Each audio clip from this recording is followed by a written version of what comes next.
Hello, everybody. Welcome. So, it's the weekend. We made it through the week. Happy Saturday, everybody. And thanks for joining us on us trying to feel different. I know it's a big room. It looks very formal, but I'll immediately just break the ice here and say you're among friends in this room. This is a pretty casual event, and it's a celebration of a day that's really important to us and to our movement.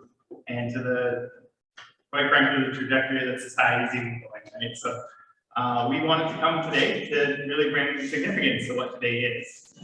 And bring up some folks that have lots of experience in the room, in one part or another, in different realms, to talk to us about what union organizing, what labor is, government, and everything else in between.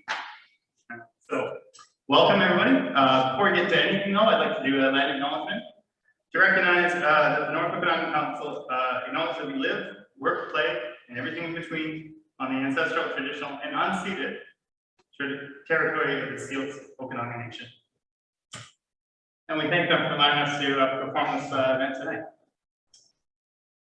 And I also want to thank the Shiver Center for allowing us to have the space. It's never easy to find an appropriate space for relatively cheap costs and things to pull things off. The Shiver Center is a great partner and a really good anchor in Vernon, a real pillar of Vernon.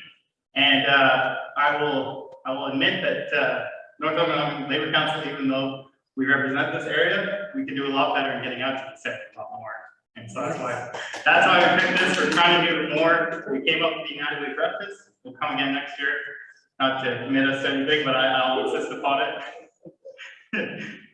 But yeah, so we're here today to basically celebrate May Day. But before we get into anything else, I just want to really just touch base on Labor Council, who we are and what we do.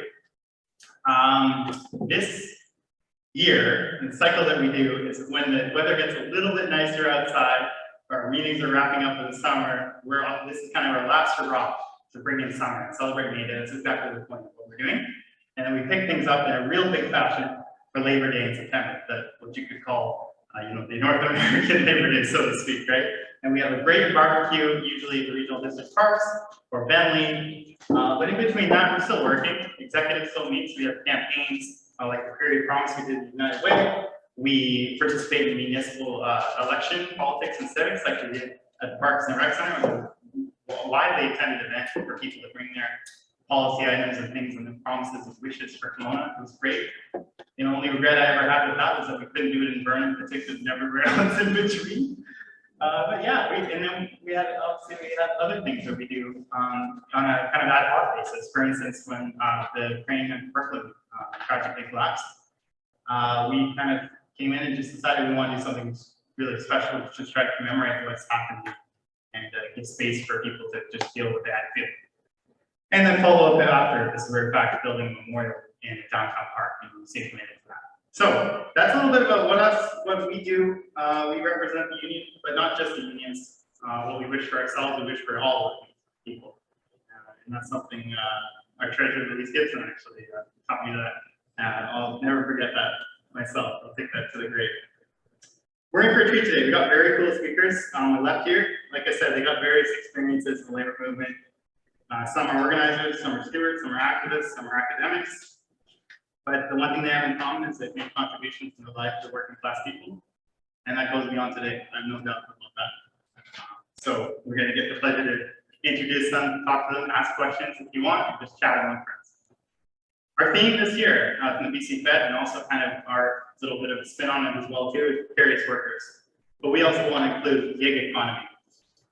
These are topics that are going to have a huge impact in the decades to come on what we're doing and what society looks like. And I think you can never say enough words to try to talk these things through and figure out how to deal with them. But first, I just want to briefly answer the question, what is May? Because not exactly common. Rather than listen to me ramble on about it, I will show a video.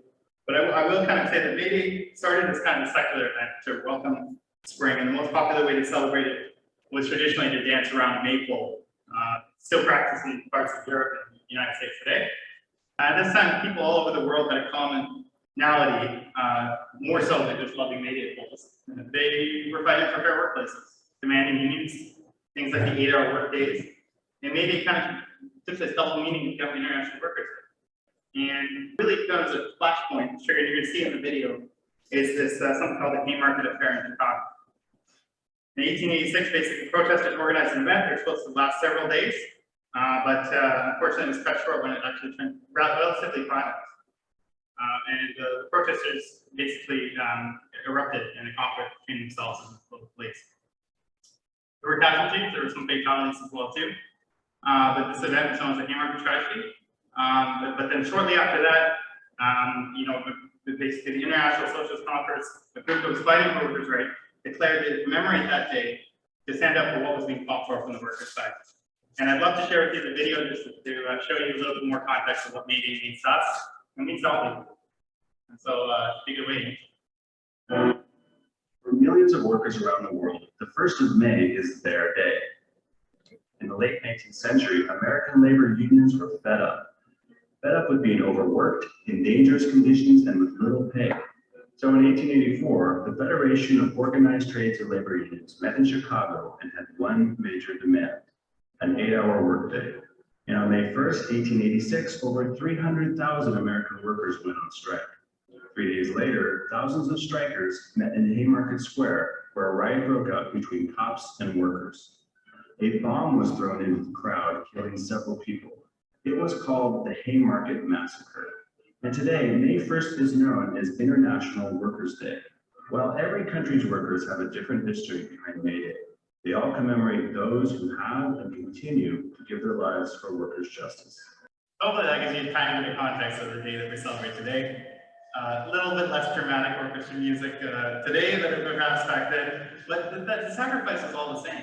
And it culminated in things that we think, things like vacation days, 8-hour work week days, the weekend, and these aren't just super historical gains as well. There's a lot of contemporary stuff that happened even recently. So in 1981, for instance, after the 42-day strike for the postal workers, we saw paid maternity become universal. There are people in this room that were born from a time before that was even a thing, right? So this isn't just ancient history. It's the struggles that continue to compound, that we all keep getting gains of progress because we celebrate days like today, but also the sacrifices of yesterday. But it wasn't just postal workers, like a tremendous union, and I would never say otherwise, but there's other unions that we're on too, like BCG or QP, the federal unions, for instance, you see on the next slide, there's a federal union on strike right now, PSASC. And when you look at the actual scale of strikes, when you kind of can measure them by the number of members that are on the picket line, and then also you can measure it on another axis to say how many days they're on strike.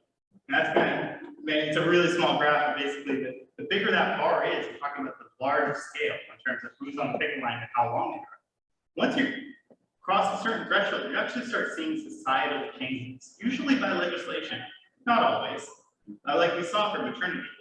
So in fact, right now, with the 150,000 some odd workers on picket line, depending on how long this thing necessarily goes, you can see changes of ideological thinking after COVID or pandemic, could be anything, that are going to really compound. And you can think of one thing that's a major point of bargaining table right now: remote work. There's some suggestions that remote work could even be the maternity leave of yesterday. And so the thing is that if you want to support history, you don't have to watch videos from the past. You can go support the picket line today, this weekend, or on Monday, I suppose, when the picket line runs. And what better day than the actual May 1st, right? And so, yeah, that's enough preamble, but say just so much to say it's not just a thing of yesterday. It's today as well too. That's enough for me. We've got some amazing speakers that want to share with you from the heart some stuff that's on their mind this weekend. Our first speaker, Emily Harwinder Sandu. I'm just going to give her a quick intro here. Harwinder is happy to call Bernie's home. It always has been. She's a well-known community activist and a nurse at BGH, the Bernie Jubilee. She worked in healthcare for over 15 years. Raised on a farm, she was able to begin nursing with the support of her parents, much like most of us. Harwinder is committed to public service inspired by her own personal experience of overcoming hardships. She knows how hard it can be to make ends meet and get by. And after being left widowed in two colleges, the experience of being single, working mother required all her strength. Now married to a healthcare worker, together they are raising 3 children.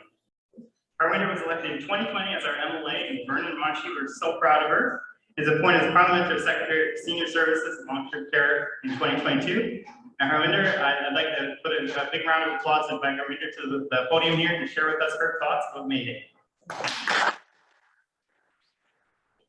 Thank you, everyone, and hello. Thanks for being here today. So today, we were talking earlier, there's the Saki parade going on in Kelowna. Maybe they're wrapping it up. I got the invite, and then I got the invite from this. And I thought, okay, what do I choose? So undoubtedly, this is Labour family, Labour movement, and I wanted to come and show support and let you know some of the work we're doing. And also to let you know that how important all of you are and your contributions. So it was not a hard decision for me to, as it may have seemed, which you picked Vasaki, or which you picked here. So yeah, because April is Sikh Heritage Month, and Vasaki is usually on April 13, and it's when the Sikhism was born. It's a religion that also stood for social justice and rights for marginalized people that believe in oneness. So yes, and I'm excited to be here today. So good to see you all. And before I begin a few remarks that I've prepared, I'd like to acknowledge as well that we are gathered here on the traditional and unceded territory of the Syilx Okanagan Nations people. I do these land acknowledgement every time to reaffirm my commitment to give them the respect and dignity that they've always deserved. So it's not just a land acknowledgement, just to do so. So I always remind myself. So very fortunate to be on their lands, and I try to always think, what can I do in this role or as a Canadian citizen, British Columbia, to support Indigenous people. And we know what they've gone through. We know now the residential schools. There's so much trauma and history that they are going through a healing journey. So what can we do as individuals? So this acknowledgement does remind me that. I'm thankful for the opportunity to be speaking to all of you, and thank you to each one, and Kelly. Kelly and I know since 2017 or before we got to know each other. Yes, and I want to say thanks to Ian and all of you and my fellow panelists, and look forward to share our thoughts why we stand here. My background, of course, as always, I've been union rep and an occupational health and safety representative. Then I was one of the provincial chair for BC Nurses Union's Human Rights and Equity Caucus. I got re-elected 3 times. And then I also was a lobby coordinator for Thompson North Okanagan region, knocking on doors for all the MLAs, MPs, from here to Williams Lake to Merritt, because North Okanagan region is huge. On my days off, I would drive down to make sure, for the rights of workers, whether HEU, BCNU. My husband and my daughter are both HEU members. So from the union movement, why I support this, why do I support NDP? I always strongly, firmly believe that there is, we all know the economy not only runs, workers are not only the backbone of the economy runs on the backs of workers.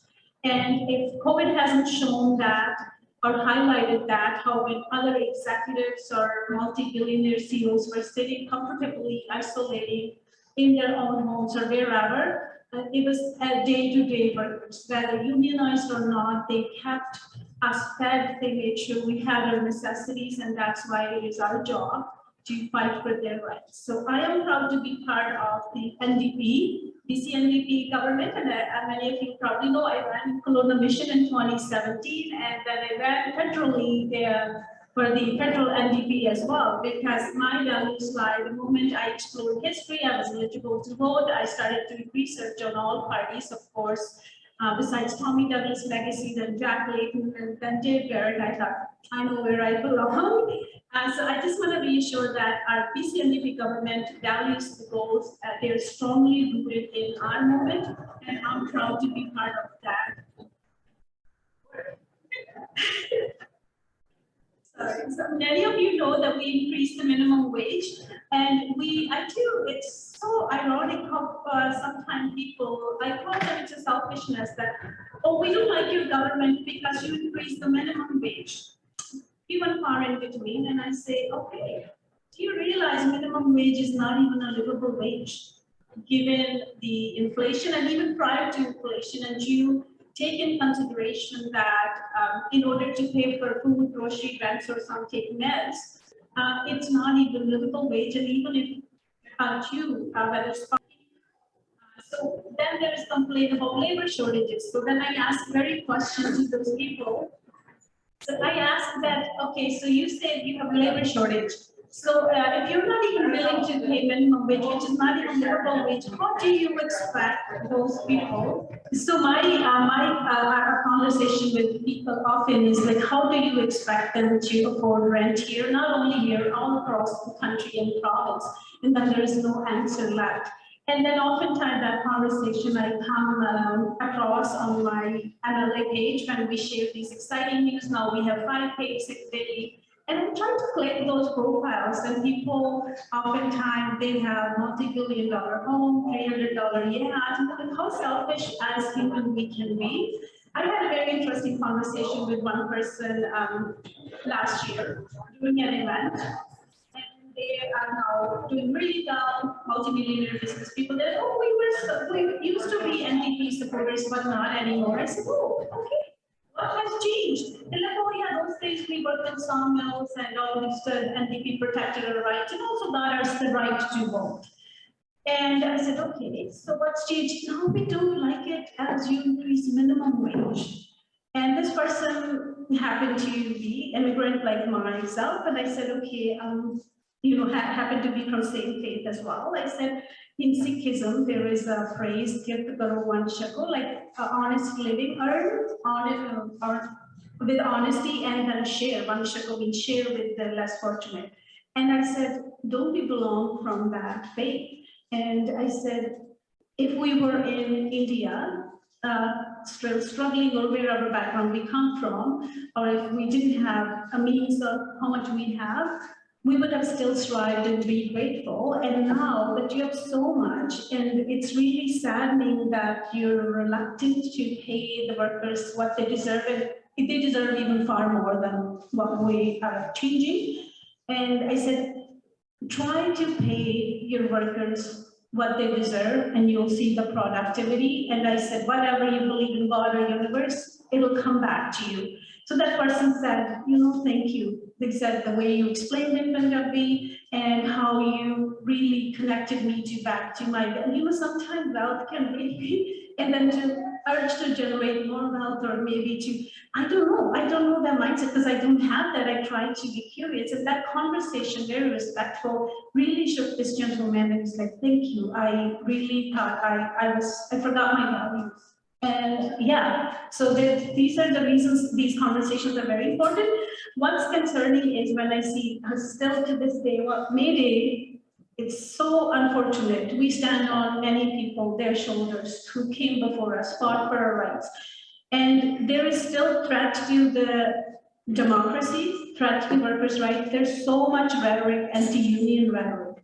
And believe me, the people who don't want to pay their workers fair share or their rights, they are the only ones spreading these, that unions are there to get somebody. No, we're for people, and businesses are for people. Everybody is for, in our vision, it's not us versus them. And I think that's where we need to share facts, that we're not against anybody, we're for everybody. If you have safer workplace, your workplace will have less incidents, and you're gonna save lives. And if you pay your workers what they deserve, there will be productivity, and it's a win-win for everybody. And these situations, I look forward. Today, we're going to talk about trends of precarious employment and how labor movement can serve. Because when unions fight for worker rights, we fight for everybody's rights. So these standards are set because of unions. So I look forward to talking to all of you about this, and I'll share what our government is doing. And all of you have my support as a fellow sister, as a fellow unionist, or whatever you want to call it, to do anything within my abilities to support the great work you're doing. So keep up the good work. Thank you. His name is Jim Sanford. He's an economist and a director of the Center for Future Work. He divides his time between Sydney, Australia, and Vancouver. Jim is one of Canada's best-known economic commentators. He served over 20 years as an economist and a director of policy with Unifor, actually one of the national private unions, Canada's largest private sector trade union, and that's quite the position of policy. So he's probably got quite a few tidbits and interests of today's topic. He is actually going to be zooming in through our call, so we're going to throw him up on the big screen, and he's going to talk to us for about 10 or 15 minutes about his thoughts of today, and he'll also be joining us on the panel as well. Sandra, take it away. All right, hello friends, happy May Day to you. And I'm very glad to join you this way. I'd rather be there in person. And if it's anywhere near as nice in Vernon as it is in Vancouver today, I want to just thank you very much for taking this beautiful spring afternoon and joining together with our brothers and sisters and friends and talking about how we build the labor movement to face the new challenges that workers face everywhere, including, of course, the challenges of precarious work and gig work in particular. So, I mean, on top of the fact that you've taken a sunny afternoon and dedicated it to the union movement, now you have to hear The Economist on top of all that. It sort of sounds like the latest Stephen King novel or something like that, you know, just when you thought it was safe to go outside, along came The Economist with his charts and graphs and facts and figures. And so we'll try and keep it accessible and hopefully a little bit fun. But there's a serious message at the core, of course, which is that employers and businesses are always trying to find new ways to exploit workers, in essence. And they are now using this, a smartphone, as the way to justify paying people even less than minimum wage and denying them workers' compensation and CPP and employment insurance and all the other things that our great movement has fought for over the decades. And you know what? I love my smartphone. Of course, none of us could really get by anymore, but does this really change the world? You know, if I have a boss giving me orders over the smartphone instead of yelling in my ear, does that somehow mean we're in a fundamentally new world where the old rules don't apply? I don't think so.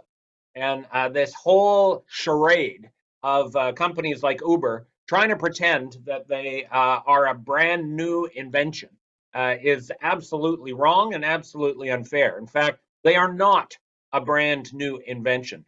The whole theory and practice of gig work is actually centuries old. This is not a rush into a high-tech future. This is back to the future, back to practices that were used in the Industrial Revolution in Europe, and that workers fought hard to limit and to eradicate. So, for all these reasons, it's important for us to get up to speed on gig work and gig work practices. And Ian, I thank you for your interest in this topic and for the invitation to join you today. So I'm going to share a few slides, and then I'll be very glad to answer questions right after this, and then also, of course, on the panel a bit later this afternoon. What we call gig work, what's commonly called gig work, I think has actually a more precise term, a more precise title. I prefer to call it on-demand platform work. The reason is gigs have been around for ages, and in fact, trade unions have worked for ages to stabilize and improve the conditions of work on the original gigs. The term gig, it comes from working at precise, specific events in the theatrical business. Whether you were a performer or you were a stagehand, you worked from one gig to the next. And unions got involved and are still there to set minimum standards and conditions and wage rates and negotiate pensions and benefits. So in a way, we're giving gigs a bad name by associating it with the Uber business model.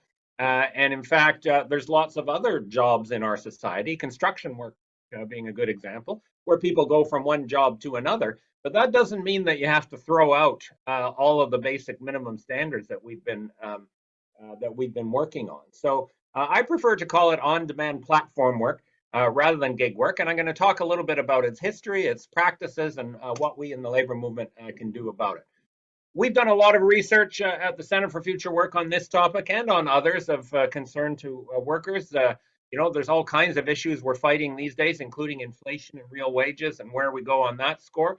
So check out our website. There's my Twitter handle. If Twitter still exists, by the time this presentation is finished, you're welcome to post anything from it, and our center's Twitter handle. First of all, what are we talking about when we talk about on-demand platform work? In general, the idea is that you're looking at short-term contracts where you work one kind of task at a time. There's no commitment to an ongoing job, so you're working on an on-demand or on-call basis. Okay, there's no guarantee that you'll have any work to do or any income tomorrow, even an hour from now. So in that regard, you're always on pins and needles about whether there's going to be future work for you. You're not paid by the hour or the week or the day. You're paid for each specific task that you undertake. That's called piecework. If it's delivering fast food, then you, of course, get paid for each delivery you make. If you're delivering people, you get paid for each delivery, each ride that you perform. The worker has to provide the tools and the workspace and the technology that goes with it. This is another way that Uber gets away cheap in this business model. It's up to each worker to provide their car, if they're a driver, the gas, the insurance, the maintenance, the tires, even the data for their cell phone. Then there's someone in the middle. You could call it a middleman if you like, or a less sexist term would be intermediary. Intermediary, somebody sitting between the worker who's doing the work and the end user of their services. The end user might be a consumer if you're delivering fast food. The end user is often another business. Big companies like IKEA or Amazon and others are very widely using gig work strategies for doing jobs within that business. So it's not just helping out individual consumers by bringing them supper.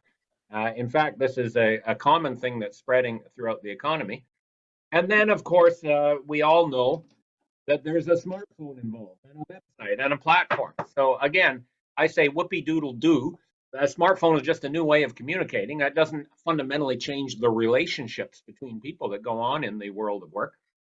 So in that regard, that's not especially earth-shattering. Any job today involves digital mediation. Even if you work as a barista at a cafe, you're going to get a text from the owner saying, "Can you work the Saturday morning shift?" That's digital intermediation. And does that mean that all the old rules get thrown out the window?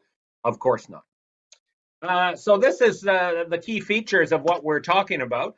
This whole idea is spreading through the economy, and this is why it's so important for the union movement and for government and for labor boards to wrap their arms around it. It started out, probably came to prominence a few years ago with the ride-hailing business, so Uber and Lyft and the others, which set up a kind of an alternative taxi service. But it has spread to other areas, food delivery, but also packages delivery. Most of the packages delivered by Amazon now, which are in the gazillions, of course, are delivered by gig workers. The technology sector, odd jobs, freelance work, even caring services, childcare, aged care, home care, are often organized now through digital on-demand platforms. And if this is allowed to continue without any kind of restriction, then we know it's going to spread further, because there's lots of employers sitting back there saying, wow, look at that. All we have to do is give someone a smartphone, call them a contractor instead of a worker, give them their jobs, their instructions over the smartphone one at a time, and then I can avoid minimum wage, I can avoid workers' compensation, I can avoid Canada pension premiums, I can avoid EI premiums, I can avoid all of the other costs and responsibilities that normally come with employment. This is one. Go and check this one out sometime if you want to get scared. This is a digital platform active in BC called care.com. And it is the Uber of home care work. If you need somebody to care for an aged person or a person with disability or a sick person at home, you go on CareCom and you kind of flick through the pictures. It's almost like a dating site. And this is by design. This isn't an accident. And they actually think that by putting up people's pictures, they'll get more business that way, especially if they try to make themselves look like a very attractive carer. So this is a very, very degrading and dangerous model for organizing, and in this case, organizing work. And in this case, the work isn't delivering pizza. This case, the work is caring for human beings, including vulnerable human beings. So this is a dangerous model, both for the worker. There's lots of health and safety risks involved in going into a stranger's house and saying that I'm here to care for you without any. Okay. Hello again, everyone. Hello again. Well, your presentation is not on. You might want to share it again. I will, sure thing. Yeah, Okay, I was thanks. just going through and examining Uber's claim that they are one of Canada's biggest employers. They say they employ 600,000 Canadians, which in fact would make them the biggest employer in Canada. And that claim is absolutely false. What they're doing is they're counting anyone who's ever installed the Uber app on their phone. But the reality is, most people, as soon as they take a look at the terms of driving for Uber, they give up, because the money is so bad and the risks are so high. So their claim that they hire over 600,000 Canadians is false. The Statistics Canada data said only 58,000 people did rideshare or food delivery as their main job, 0.3% of the population. So it is spreading, and it's dangerous, and it has to be regulated, but it is not an industry that employs 600,000 Canadians.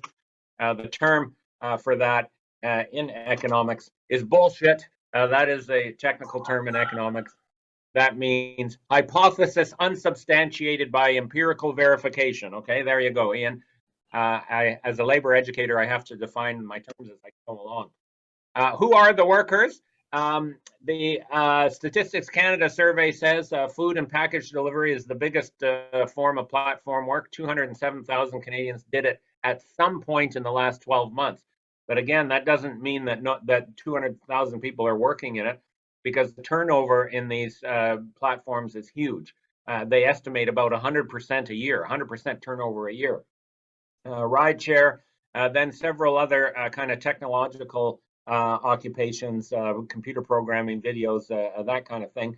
The rideshare and delivery piece, which is the most visible of the platform businesses, half of the workers are just in the big three cities, Toronto, Montreal, and Vancouver.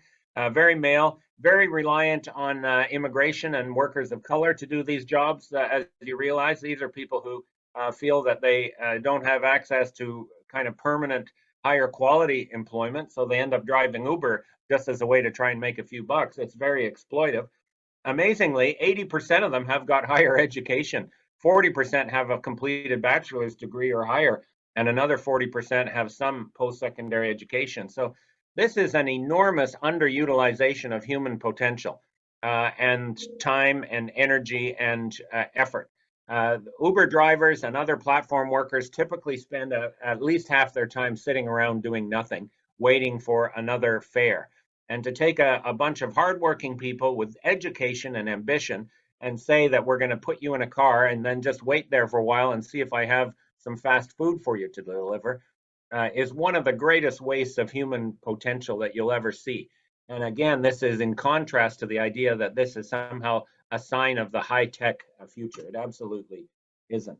What is actually even new about gig work or platform work? We define those characteristics of it being an on-demand business, piecework compensation, the workers supply their own equipment and tools. Those things have a long history in capitalism, long before anyone ever invented smartphones. And so in this regard, I think we have to challenge the claims again, the bullshit claims of Uber and the others, that this is a form of innovation and this is a new business model. It's actually a very old business model. For example, if you go to the days of the early industrial revolution, there was a system in Britain and Europe called the putting out system, or sometimes called the cottage industry system, where workers, often women, would buy some relatively simple equipment, in this case, a big loom, set up a workshop at home. They would go to their boss, who was a merchant capitalist, would provide them with the raw materials to take home, and then they would do some work on those raw materials, manufacturing textiles or clothing or shoes or simple housewares, take the finished product back to the boss and get paid. And then they would hope for another gig. So it was exactly like the platform economy. They were providing the tools. They were hired on an on-demand basis. They were paid on a piecework basis. And the merchant capitalist was the intermediary who linked the worker with the person who bought the stuff at the end. The only thing missing from this picture is a smartphone. So let's give her a smartphone. Okay, we'll give her a smartphone.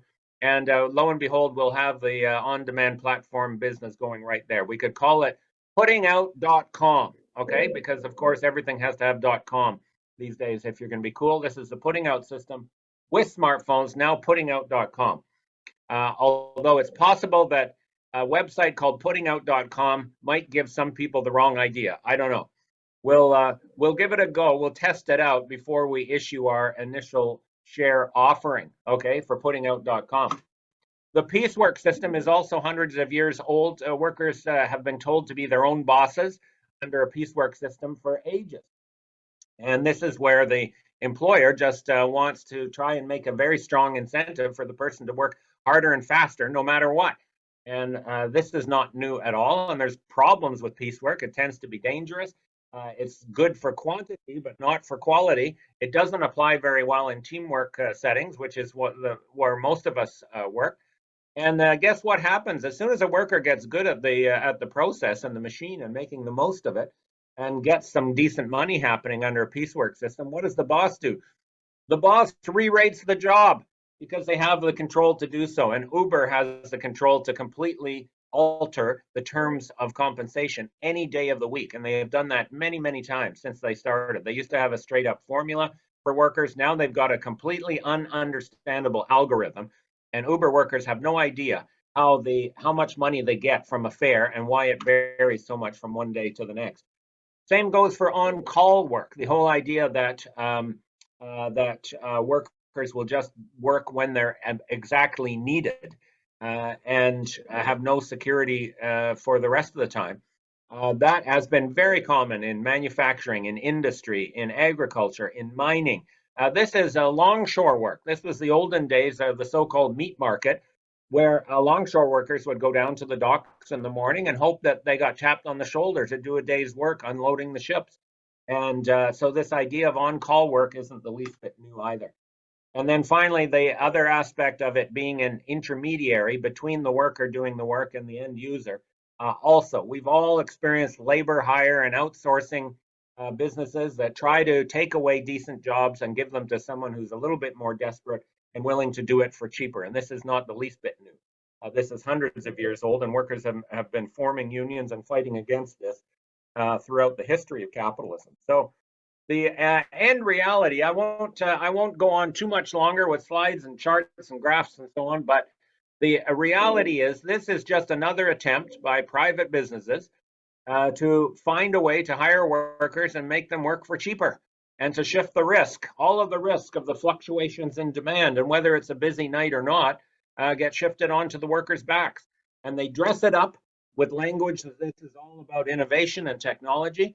They also try to pretend that this is a form of flexibility that the workers love.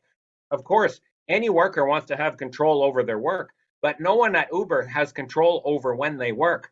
The only thing they have control over is when they sign on to the app. And then they just have to sit there and wait to see if the algorithm gives them a job or not. That is not control over your work. And this manipulative language by the companies about how this is a form of flexibility that workers love is just more bullshit. If it is so flexible and up to each individual worker, why are they all on the app on Friday nights? Okay, is it because none of them have a social life? Okay, and that's why they have to work on Friday nights? No, it's because that's the only chance they have of actually making any money, because that's when people want their food delivered or they want a ride. So this is the reality, the economic reality of the platform economy is very different from the jargon and the propaganda that Uber and the others are advancing. And we're in a big moment in BC on this debate because the BC government, to their credit, has undertaken a very careful review of on-demand platform work. They've just issued a What We Heard report. They're considering how do we go at it? How do we make sure that we can offer the people doing that work some of the basic protections that the rest of us take for granted? And it's very important that we support the BC government to go ambitiously into this debate and try to put some protections in place for them. So, Ian, I'll leave it at that. Thank you very much for having me, and I'll look forward to our discussions on the panel later on this afternoon. Thank you.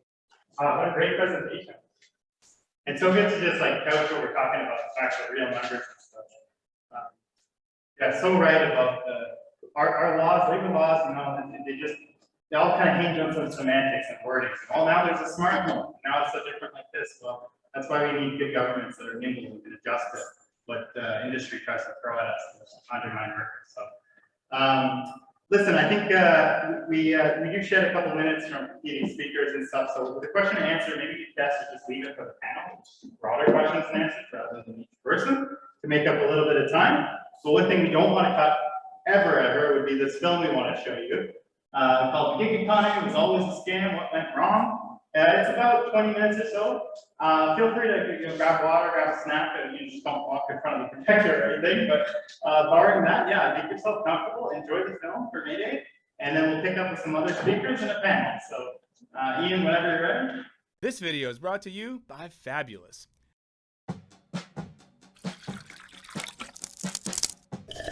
What's up, everybody? Michael here, and today I'm going to complain about taxi rides. I've always thought of New York as a place where it's easy to get a taxi, but it's not. Taxis were not driving by, so I, went on the apps. I was looking at Lyft and Uber, and things were 15 minutes away, and it cost, I'm not exaggerating, like $50 to get a couple miles, and it sucked. And I wondered, what's the point of having all of these apps if they don't do anything, right? This is not the Uber that I used to know, nor the one that inspired hundreds of businesses billing themselves as Uber for laundry, Uber for restaurants, Uber for toilets. These companies, of course, make up the gig economy, and they use slick, intuitive apps to organize contract workers who can make all your dreams come true for cheap.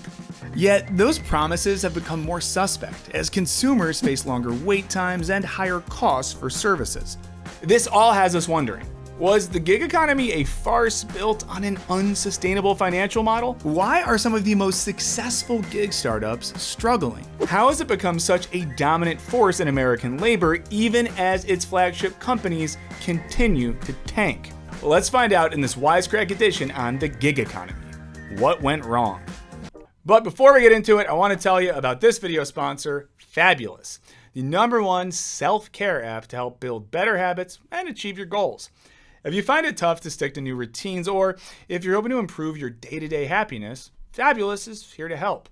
It's a digital coach that uses behavioral science to help you create new habits and stick to them. Fabulous creates a personalized daily routine that can help you get on track to achieve goals of any size, whether it's to increase your productivity, decrease stress, or even, a thing that's important to me, drink more water.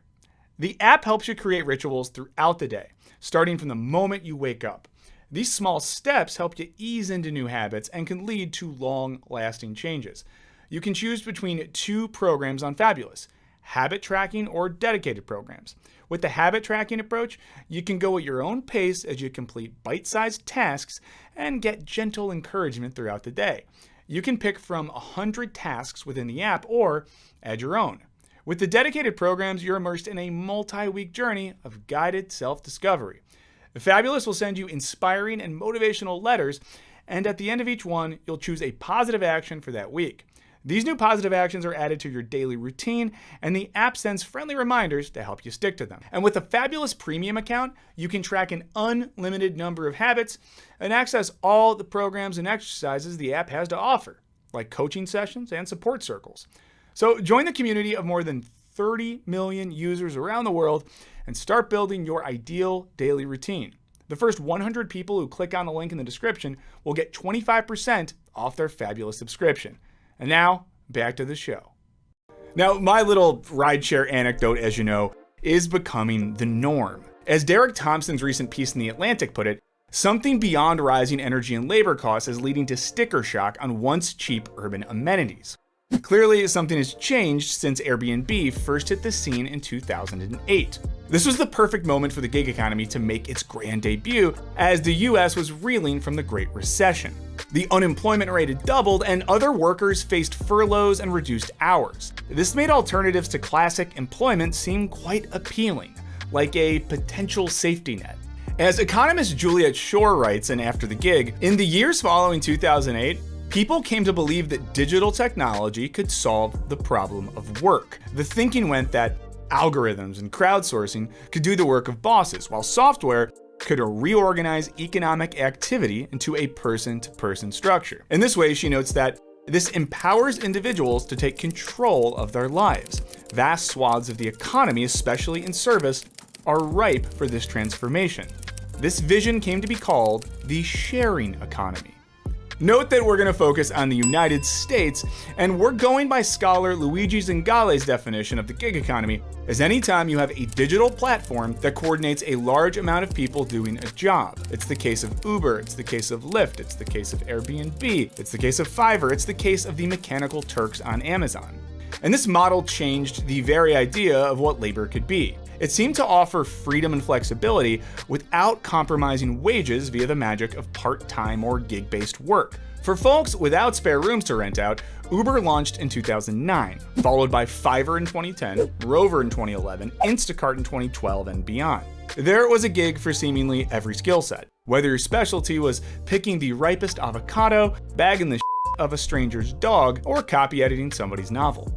Plus, you could hypothetically make your own hours and be your own boss, with your earning potential limited only by your willingness to work hard. This caught on fast. By 2016, the Pew Research Center found that nearly 25% of American adults were making money from gig apps. And the startup founders behind the apps preached the gospel of Silicon Valley utopianism, promising staggering innovation. Like Uber's grand plans for self-driving cars, or Amazon delivering your year's supply of floss by drone, it would be a brand new economy. At first, it seemed to be working. That is, if you didn't follow the money. If you're paying $7 for that ride, how is your Uber driver making a living wage? Well, A, they probably weren't, and B, the baffling bankroll was thanks to venture capitalists who allowed gig economy apps to operate at a loss. This was based on the assumption that in the future, when they've cornered the market on, say, self-driving cars, that's when they'll really see a profit.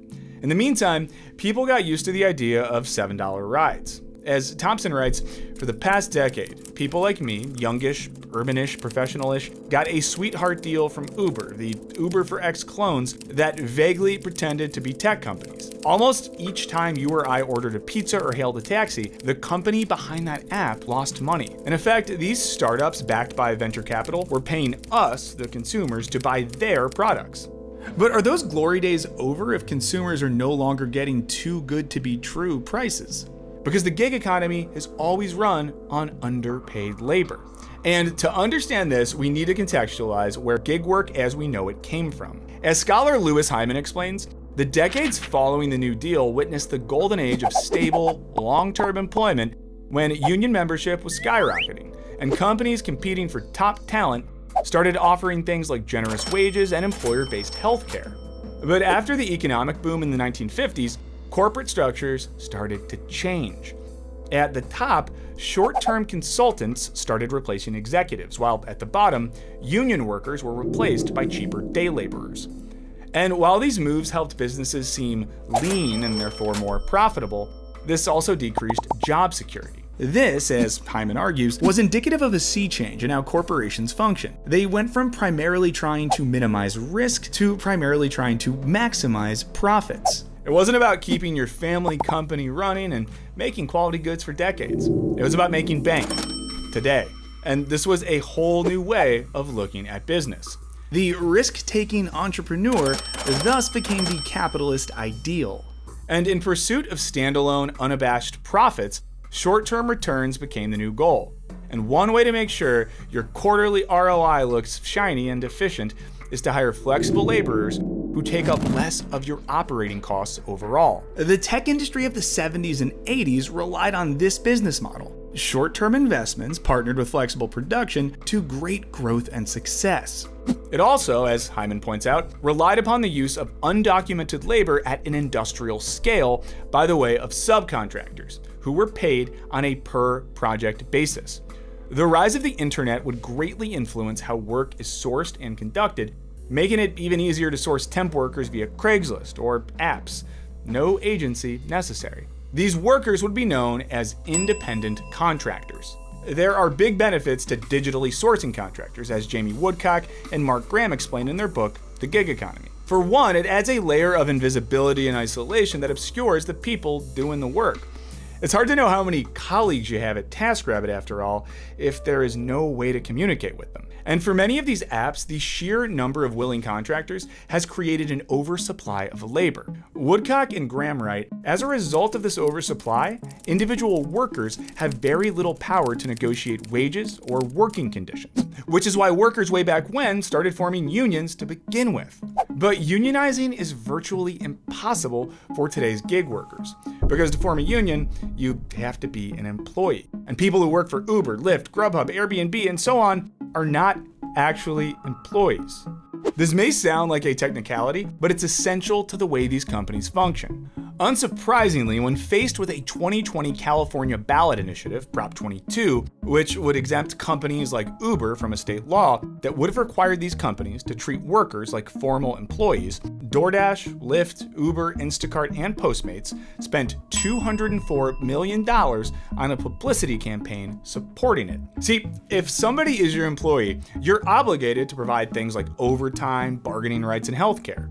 According to the Seattle Times, classifying your workforce as independent contractors instead can save companies 30% or more on labor costs.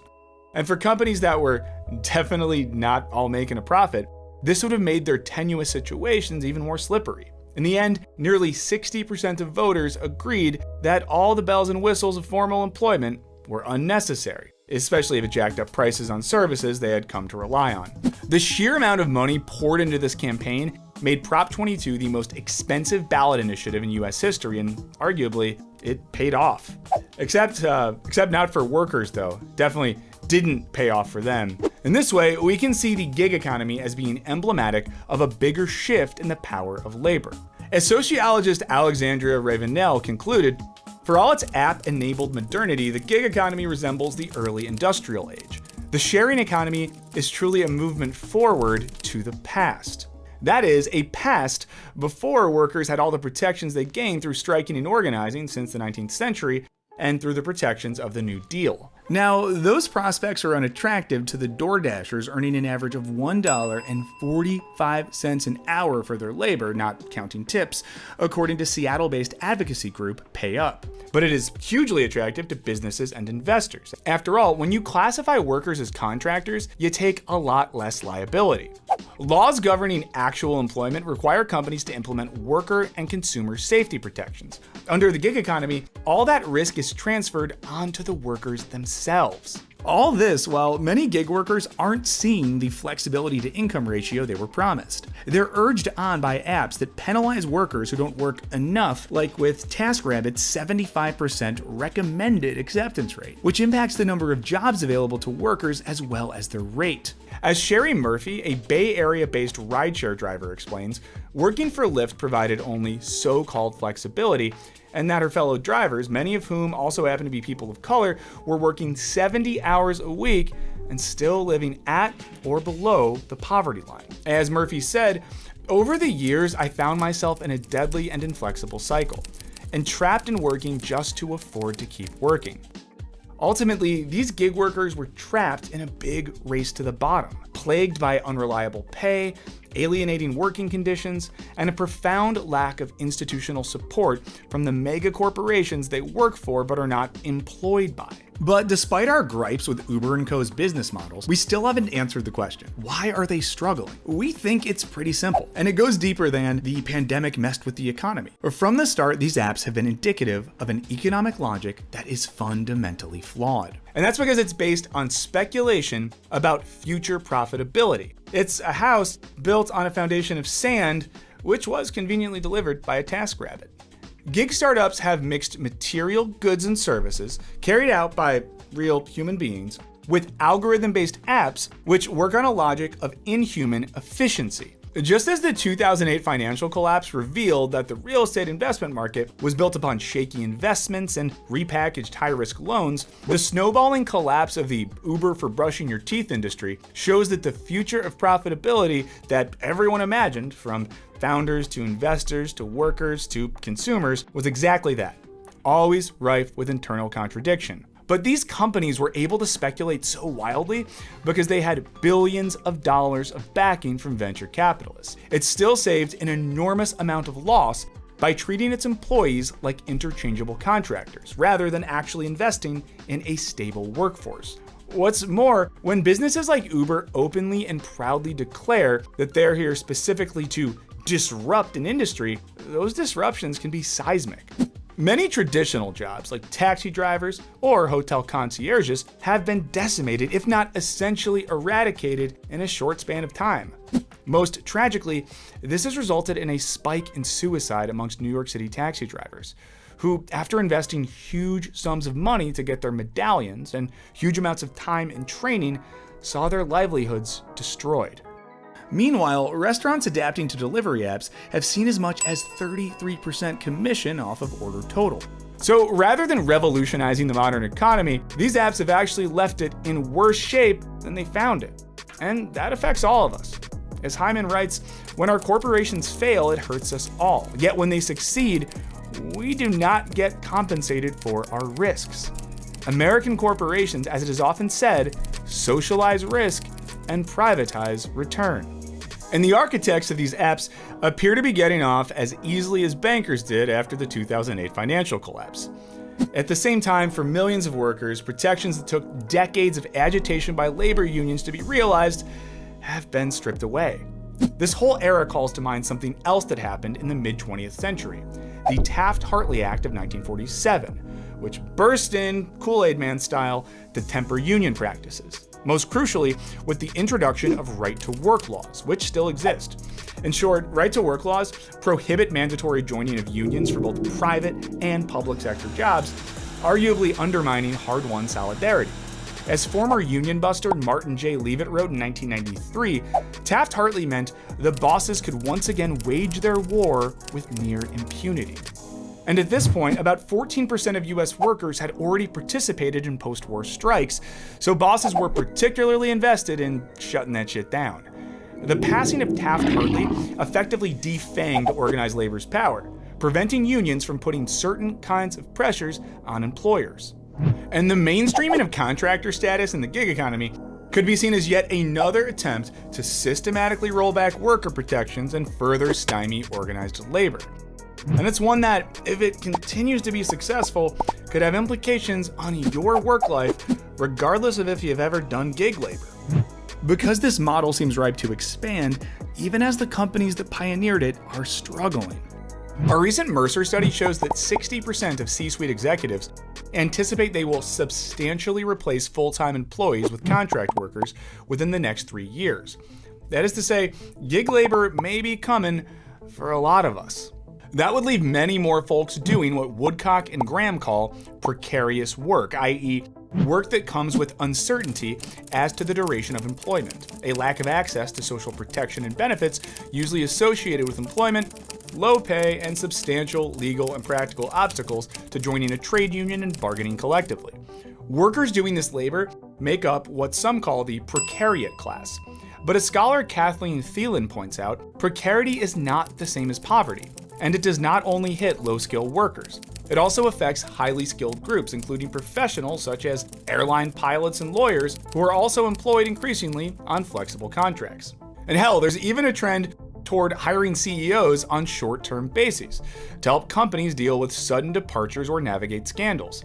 It seems that truly no one is safe from the oncoming shift into the wild world of gig labor. From companies hiring 2 part-time employees instead of 1 full-timer, to outsourcing HR work to contractors or apps, we're increasingly being taught to expect less and less from our employers. And they're increasingly aware of what they can get away with. As former CEO of GigiWalk, Bob Baramapur, put it, you can hire 10,000 people for 10 to 15 minutes. When they're done, those 10,000 people just melt away. So are we all fated for a Frosty the Snowman style demise? Because despite all his criticisms, Hyman still believes in some of the early promises of the gig economy. He just thinks this version of it was deliberately constructed to only benefit those at the top. But for regular folks who are still craving the freedom of gig work, is there a way to make it actually work for everyone? The way Hyman sees it, maybe. He argues that the idea of decentralization that underpins the gig or sharing economy could usher us into what he calls a post-corporate capitalism. Worker-owned co-ops could create a more dominant peer-to-peer economy where apps are owned collectively so as to allow workers to control the fruits of their own labor. Or as economist David Korten put it, post-corporate capitalism opens up the possibility for us to treat money as the facilitator, not the purpose, of our economic lives. And we're already starting to see examples of this new approach in real life. The Co-op Ride app, for instance, is the largest worker-owned cooperative in America, and its members earn up to 10% more than when driving for Uber or Lyft. After all, if the gig economy has weakened traditional corporations and opened up our perceptions of what jobs can be, what could that mean for our relationship to work? Is there any way we can get a do-over on the promise of the gig economy? Hyman writes, technology creates new possibilities, but only we determine our future, or at least we have every time before in human history. The wage connected to a job might just be a passing moment in our economic past, a footnote to history. Some thinkers have envisioned a gig economy based on what they call portable benefits. That is a system where the healthcare and paid leave and other things afforded to employees could follow you from TaskRabbiting IKEA furniture to bagging a frat house's booze supply for Drizzly. But will this starry-eyed vision ever manifest? All signs are currently pointing to probably not. But at least according to some theorists, there is still potential to use these technologies to fundamentally rethink what labor looks like in the first place. So what we're saying is, weirder things have happened. But what do you all think? Can the gig economy be transformed, or are we all just gonna get apped to death? Let us know in the comments. It's been a weird afternoon, so I'm not surprised. I was going to sort of give you a bit of a context and background to the film, but it's no longer necessary. But I would like to raise a few things, 2 or 3, I think, themes that I think are important in the film, and perhaps with Jim and maybe what the panelists will talk about as well. One is, I think we run the risk of being too alarmist, and really sort of, kind of going into the gutter in terms of discussing what's going on here. This is indicative by him calling the gig economy a scam. I don't, that sort of just puts the discourses at a different level that it's difficult to engage with if we are dismissive at the outset, right? So I think we need to be careful with that. I also think that related to that, we have an ideas battle, right? Because on the one hand, we have labor and allies about secure employment, about solidarity, about a future, about a social contract. On the other hand, we have very attractive ideas about being a boss, about independence, about flexibility. So we need to, at this point, that side is winning the ideas back. So we need to somehow find a way of asserting a more progressive, an idea that makes sense, right, in this time of so much uncertainty, right? So that was the second point I was going to make. The third point I was going to make here is that the gig economy presents all kinds of trouble for the labor movement, including organizing, right? Organizing in the past has been organizing at a physical location. The workers are there, you know how many they are, right? You can go there and petition and meet them as they walk in or walk out of their workplace. Well, if you're working in the gig economy, right, you're invisible, right? If you're delivering food, for example, you're on your own, you're in your car, and you have no contact with another food worker, right? So how does that isolation present problems in terms of solidarity, developing a commonality of issues that these workers will have, right? This kind, where is the workplace? Where are you going to find them? Where are you going to approach them to engage them with the work issues because they're no longer at a physical location. You don't know where they are. They may be outside of McDonald's or somebody is outside of Cactus Club, right? So there's how then do you figure a way to find out how many workers there are for this company, right? And where are they? Where are they so we can approach them? So that I think that's a really sort of important idea that you know, and things that need to be worked on. What are the strategies in this gig economy? As Jim says, this is thing that is expanding. This is expense growing, right? So we need to keep ahead of that. And finally, I was going to say it's not on here, right? But it seems to me that while we're sort of looking back and say, well, you know, we've seen all this before, I also think it's kind of dismissed because we're in a transitory period, right? This is a significant period, right? Never mind if you think about the AI and that kind of technology, which is a really different kettle of fish that is as threatening to labor, to work as anything else, because now AI is not only replacing manual jobs, right? Now it's of course also replacing professional jobs, right? AI now is self-improving and it's moving to that sphere. What is the reaction? How do we sort of respond? What do we respond with, right? So I think those are all really interesting questions, and maybe, you know, in the panel we can get some ideas of how to solve them. Thank you. Okay, folks, we want to hear from 3 additional speakers before we jump into the questions from the panel, and of course some questions from the audience as well too. And so we've heard a lot of cool topics. Talking at the break with somebody that said, you know, I had a bet for how long it would take AI to be mentioned today, because that's kind of the next trade that's coming. But that's kind of the way you think about it. Is that we can't necessarily fix everything that's been done and all the hardship of the past, but we can definitely address the future. Try to, if this is truly a bad trend for the working class, maybe we can throw some mud on the tracks, and maybe we can do some things to actually contain it a little bit, so that it doesn't. Because, you know, unchecked bins will expand into spaces where they go do more damage. So it's nice to mention those things as well. And then also I'm glad somebody mentioned that you know, you can't demonize these things. This is technology is here to stay. You have to learn to kind of tango and jive with it and find a way to make it work for everyone. So that being said, we've got some actual on the ground organizing and activists and campaigns that we want to hear about, especially this year and going forward. So our first speaker is a good friend of mine who doing some great organizing at UBCO.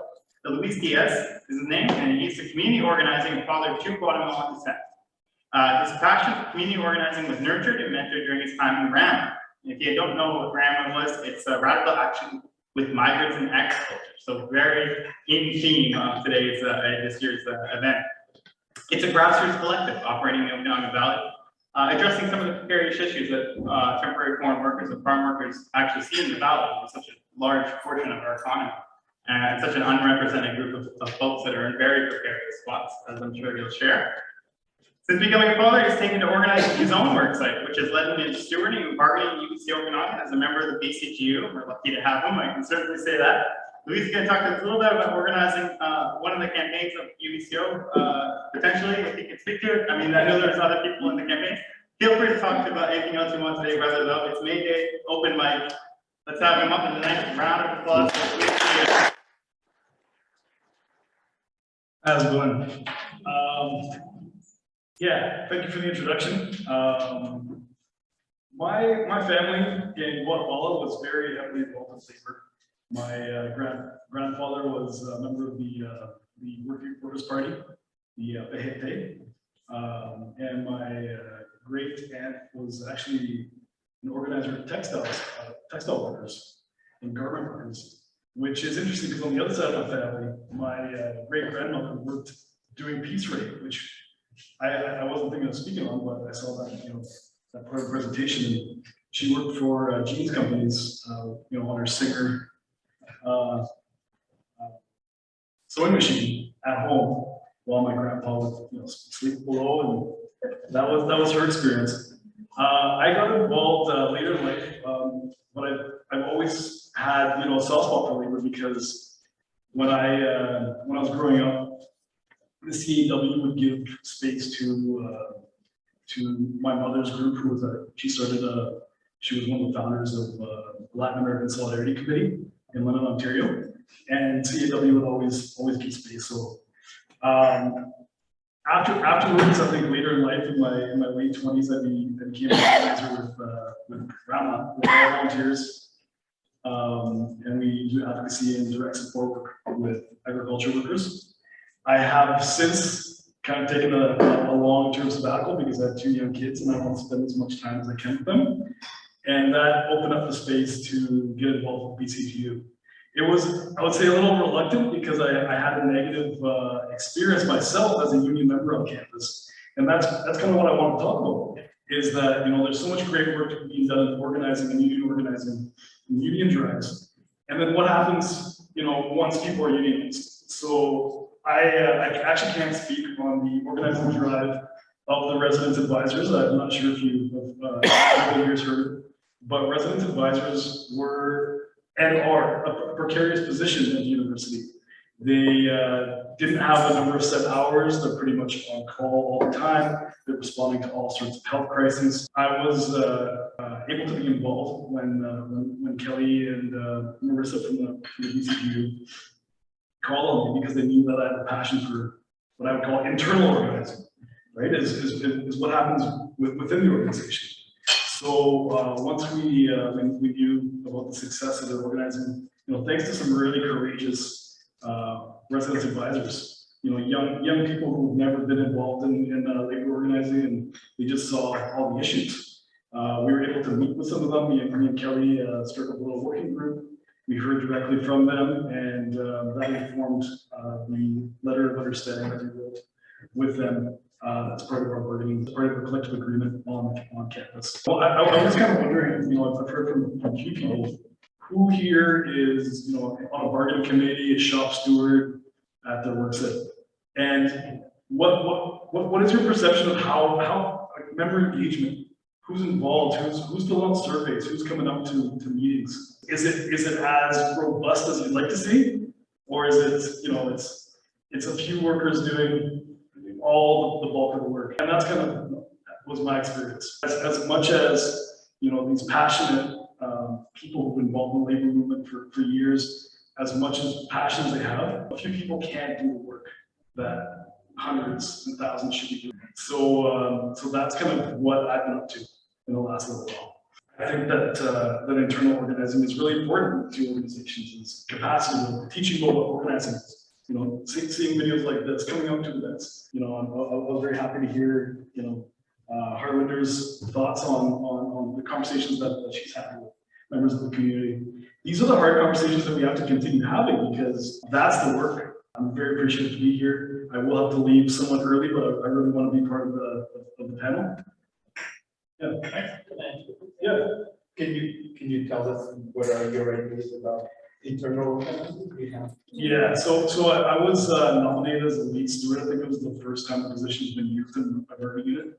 But we have 1,000 members. Most of them are precarious. And actually, thank you for asking that, because when you do the work of internal organizing, you start to see some of the precariousness in a larger form, right? So as we start doing the work of training up stewards, reaching out to members, and my larger hopes are of having an assembly for workers in the UBCO bargaining unit.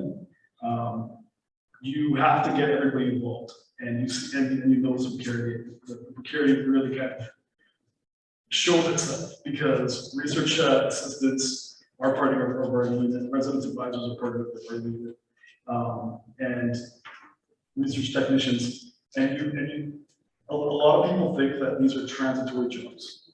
They're, we heard me and Kelly, they're just students, or these thoughts. And when you have that perception of transitory work or things that are supposed to be casual, it really kind of promotes the culture of precarity. And when these research assistants and when these research technicians become professors, they continue on that culture of not having stable hours, being asked to do things that aren't in your job description, and on and on. So it's one of the things that we're doing right now. And I just had a meeting last week with the administrative group that we're gonna form their own caucus. We're gonna come together, a good time for bargaining, bring out our priorities as a group and form solidarity between the different groups. So that bargaining isn't just the vocal minority of the group. We have about, I think it was less than 200 survey results. It's not representative of the. Yes, Louis, I just wanted to ask you, I'm flying blind. What exactly is the nature of your organizing efforts at UBCO, and who are the people involved in being your group? I don't really know, and I'd like to know. Yeah, that's a great question. It's really neat, because the people out at UBC are those people that we really want to get to know. Yeah. And get active, because number one, they're young, and number two, they're getting educated. Yeah. So if you could just fill me in, and if anybody else is why they're being organized and what their work is. Thank you. Yeah, no problem. So we have about a third of our bargaining unit is regular positions. That includes administrative positions, technical positions, which I'm part of. We have careers, right? They're not professors, but we're support staff. As the bargaining unit has grown, we've brought on TAs, teaching assistants, research technicians, research assistants, and the newest group is residence advisors. So who are they? They're, about 1,000 workers of varying, with completely different issues, about probably over 600 of them are student workers, 400 of them are people who are like me. It's our career. So who's getting involved at this point? We have maybe about 12. I'm hoping that ramps up, but it used to be 4, So thank you. Quick question and comment, I think organizing ideas, thank you for sharing. One thing I found was effective, maybe it may work at some places. When members say, oh, our union is not doing much, or our union this, and reminding them, you are the union. That's right. And when we had those, you tell us, okay, where? And then when I started, like, Play was the only store on Circle for one of the busiest and emergency and drowning, no breaks, when I moved from Northern Health, oh, we don't take breaks here. I'm like, what do you mean? And that's how, then they, oh, unions, but there was no engagement, but quick to, like, just, the frustration. And then now we have the most number of stewards and activists from that floor, and now others too, they expanded. Now I get these emails, so and so a new steward, even nice figures. So I think it's very important to remind them that it's not a group of people, it's you hold all the power, and your say has a lot of power in the organization doing that they can influence it. But that's such a great point, because the activists that we have now were the ones that were writing all the meetings, right? They were the angriest of the members, including myself. So those are people who are getting most involved and who are doing the work. Yes. Exactly. Yeah. Thank you very much. A great presentation and a good reminder about, as we're talking about expanding into sectors that aren't unionized, protecting more workers, we really have to make sure we don't get blind spots, look after our own folks too, and the internal ones. Because those external people we're talking to are also watching about what we do for our own people and remind them that they're the union, but also set up the systems. And he's a great systems guy, is saying that basically this is how you engage. And this is, give the democratic opportunity for people to come up, and that we're lucky to have. So we'll talk more about that on the panel. Switching gears just a little bit to a different sector of the economy, but we have a person here who's involved in this campaign we'd like to talk to you about. His name is Eric Soland from the Amalgamated Transit Union. He wants to talk about the fight to make transit public at UBCO and provincially, I'm sure. Eric is a longtime unionized worker. He's an executive board member and negotiator for ATU 1722 for the past 12 years. He's been working for the past 8 months with an activist team, the Okanagan Transit Alliance, correct? In an effort to create an environment where better transit can flourish. Now, this work revolves around concepts of deprivatization, unionization, diversity, and representation. And just last month, he was part of a roundtable that was developed as submission to the BC government around these issues and produced by the BC Federation of Labor. We're going to call Mr. Stoll to the podium in just a second. I just want to quickly recognize, and I'm sure he will too as well, that Kristen Poles is a grad student at UBCO. Who's very from the interdisciplinary graduate studies program, and she's actually been instrumental in that teamwork with the Okanagan Transit Alliance on the roles of unions and climate action in particular. Because as we know, in a lot of these topics, it's in all intersections. It's all many crises we face in society, all kind of weave.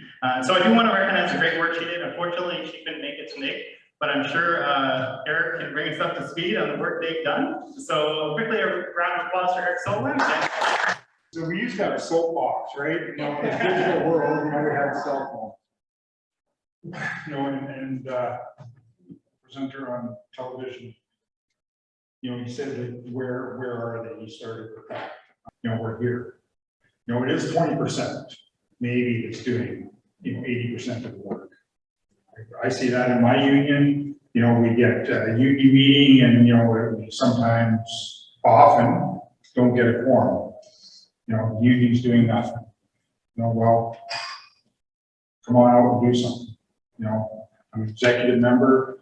I make the decisions when I make my votes. It's good for me and my family and people that I represent. That may not be the voice that you want or you want. So get out and be active. I'm glad you guys are all here today. And I really want to recognize the importance of you being here. A political ear, being in these types of things, the work that I'm doing right now. Mr. Coles, a master's student at UBC, as you know, we have learned through all the challenges and all the meetings that we've been doing, city council, trying to engage provincially, that these problems that we see today that we're trying to work and overcome are not problems that can be dealt with civically, because trickle down effect. We have to shoot high, and to be able to do that, we have to work within the game. And part of that game is finding allies, and I'm glad you're here today as an ally trying to find solutions for workers in precarious jobs. I'll start with the gig work. With us as transit workers, it's a transitioning period of time with us. We're talking about autonomous vehicles. We're talking about dispatching without people, allowing the algorithms to make these types of decisions. And these algorithms are making the types of decisions. And the work they're making. Unfortunately, the algorithms let down society. And the way that it lets down society is connections are made. An algorithm doesn't know that there's a lake in between West Bank and Kelowna. Adjustments have to be made. And that adjustment has to be made by people. To say that, you know, these algorithms are the be all and end all, certainly not. I've been told that I have a different way of thinking about things. I don't have a cell phone. I don't get caught in the mainstream thought patterns that are being preached and nominated. You guys think about what I'm trying to do and try and find solutions in all areas of the conversation. And part of that is using the computer, but a big part of it is finding out what the challenges are. When I committed to UBCO, Kirsten Pools had engaged with our union, ATU 1722, as wanting to know what was going on as part of her work that she's doing in her master's. So I was placed, embedded in with UBCO, which I'm so happy that I was the person chosen to be able to do that. Seeing the work that these 25-year-olds are doing, the intellect that they have, I said to Louise earlier, you know, education matters. Education matters in a way that when I ran for council on the west side, I saw that clear separation between my grade 12 education and the education of people of higher intellect.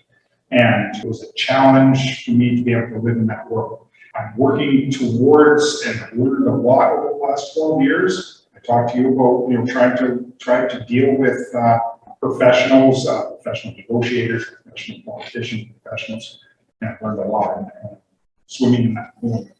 The gig work that we face is this autonomous way we've managed it so far is by actually changing the name as transit operators to customer service transit operators. Because we know that in an autonomous bus, there'll be no need for a driver. When it comes to customer service, they still need that human touch to make sure that grandma gets off the bus or gets on the bus. Say that there's a person, a human there that work that society. So we're already thinking about that. You know, we don't see a lot of it in ours, but you know, our speaker talked about this going back a long ways. We have a 40% casual workforce. That casual workforce is on an on-call daily job. That's the gig workforce. They're being texted on their phone, hey, I need you today, you want to come in.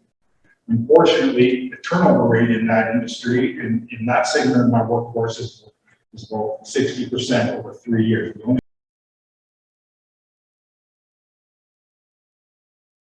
The other dynamic on that is they are a Black and brown community for the most part, and they're marginalized. So they're transitional, they're having to do Uber, they're having to do bus, they're having to do orchard work. It's certainly not what they want. They want benefits. They want to be able to get their children's teeth fixed, just like we all. So that is changing. We are working towards a public model of transit. What we're seeing right now is we're seeing profits being taken not only out of our city, but out of our province and out of our country. We're seeing those profits being taken to Today France. That's a company called Transit. We want, Kirsten and I and the team that we work with, we're pushing the narrative and we're working hard with politicians to get put it back into public transit.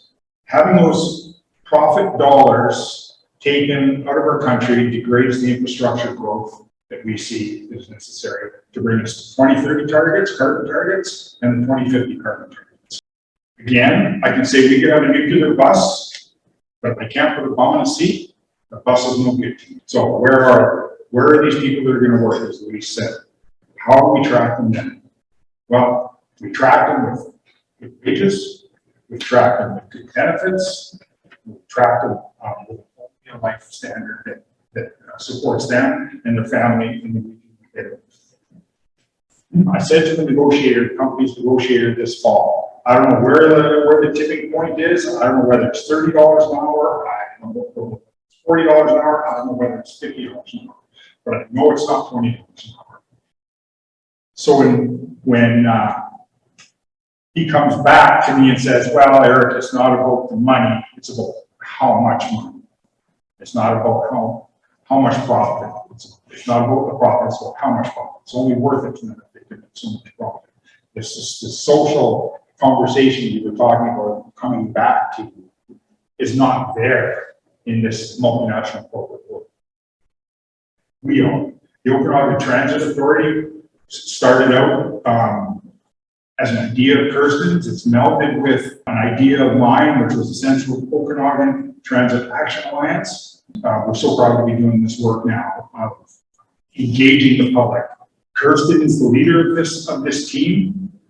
My union supports the Okanagan Transit Authority through funding, through giving them space to meet, through giving them hardware such as megaphones. We also work closely with Fridays for Futures, which is a climate action committee that dovetails closely with transit. Better transit isn't just buses. Better transit is how we build cities. Better transit is walking paths. Better transit is ride share. Better transit is bicycles. Better transit is all encompassing.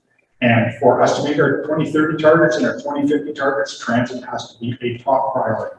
It cannot be solely funded from the fare box. It has to be funded governmentally at all levels, civic, provincially, and federal. The need is now. We've come out of a pandemic where people are spinning. It's changed the world. I hope for the better, but it's been a tough time for all of us, I know. We need workers, we need to put bumps in seats. I heard a story of a girl at UBCO. She was a marginalized student, making her way, getting out of school at 6 o'clock or something, but because we're over the peak, there's no bus available to get her to a restaurant or to run home. Those buses have to be on time, they have to be regular, and they have to have much greater intensity. So what's that gonna take? That's gonna take workers. Right now, there's such a shortage of workers where it's always a risk when you go into a strike. It's always a risk when you take action. And I'm not a proponent of strike. I think we can do more work from within than we can when we're standing on the sideline. When I committed to UBCO in the spring, and Luis was there challenging me, I committed to bring their voice to the negotiating table. And I did. I brought their voice. I brought Kate, Jay Jardad's voice to the negotiating table. And that voice was, we need buses. The students of UBCO need buses. And I brought that voice, and we chose not to go on strike. We chose to offer binding arbitration. We didn't want to do it. We didn't really want to do it, to tell you the truth, because it's a big risk. But through binding arbitration, we got the best contract. Because the province is seeing the reality. When I talk about progressing, when I talk about meeting, when I talk about going up the food chain, it's a really, really tough slog, with my grade 12 education. And a unionized worker that just kind of gets disgruntled at times, or gets pigeonholed as a disgruntled worker at times. It's not a disgruntled worker. I'm speaking for the people behind me, which is the ground, which is the grassroots people. Kirsten is the leader of this organization that's trying to move this forward. She is grassroots. She's engaged. She's bringing on people like the neighborhood association. We're working with Tourism Kelowna. There's a petition out there that's over 1,000 people signed on and groups signing on to the presentation and from the Federation of Labor for that conversation as well. They produced a submission that they put to the government this week, which is an incredible document talking about exactly what we're talking about today, protecting workers, how climate fits into the union relation. There's also another submission coming out, Handigards in Metro Vancouver, being presented to the City Council in the next week. It's a really important document. So there's a lot of work done on this question of privatization. But when I go up that food chain, I have to tell you, the votes matter. Votes matter. We have an NDP government right now that we wouldn't have gained the gains that we have without the NDP government being in place right now. And one of the biggest gains that we got is succession rights, which means that we can no longer be terminated when our contract is ended by these triple P contracts. That wouldn't happen without the NDP government. The previous 20 years of liberalization and liberal government in this province created the employee relationship to the point where here we are in this age where workers are scrambling to live in the area. It's just not right. It's not right, and I don't want to trash it. I don't want to make light of it or degrade it because of workers need that work.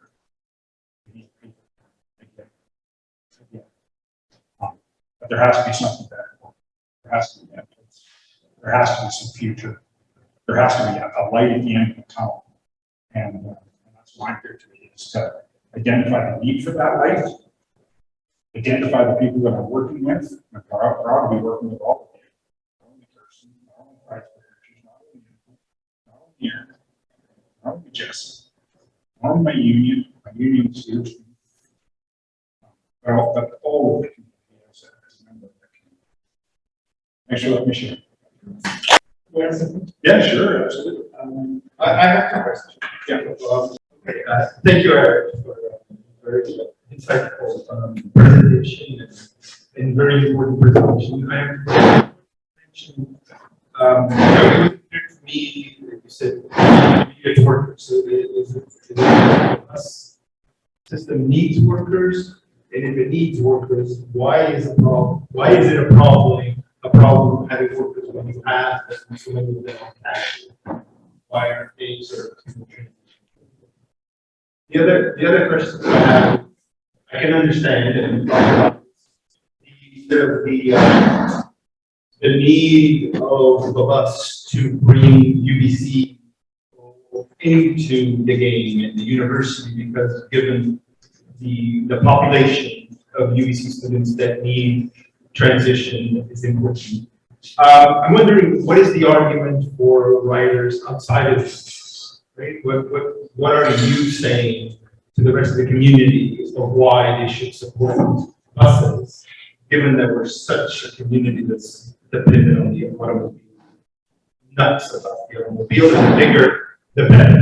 So, more the better, the bigger the better. So I'm wondering what argument are you using to bring those into that conversation?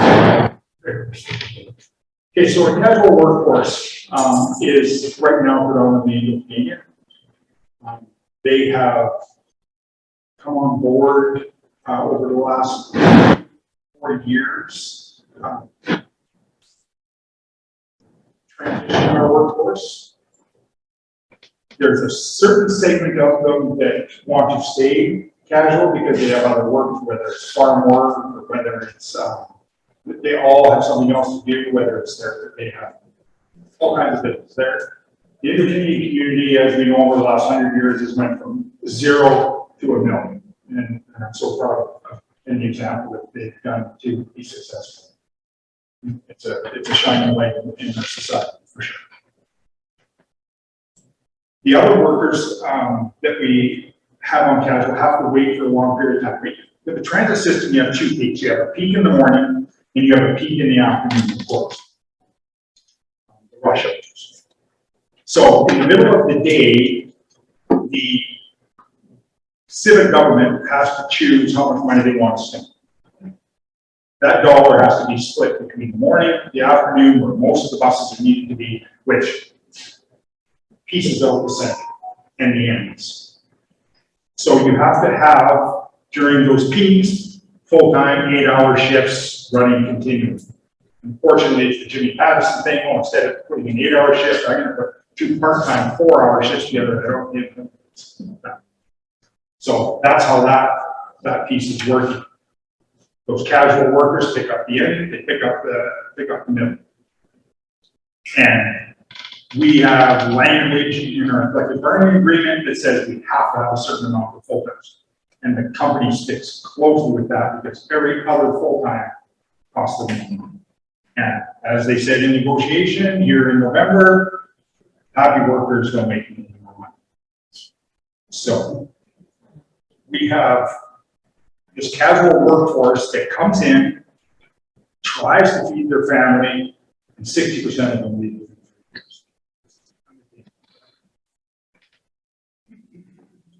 Small group of them that say, yeah, this works for me. I can run my farm in the morning and come work in the afternoon and make that part of their life. Even though it doesn't carry the benefit, doesn't carry UI, but a dollar made is one that might be necessary.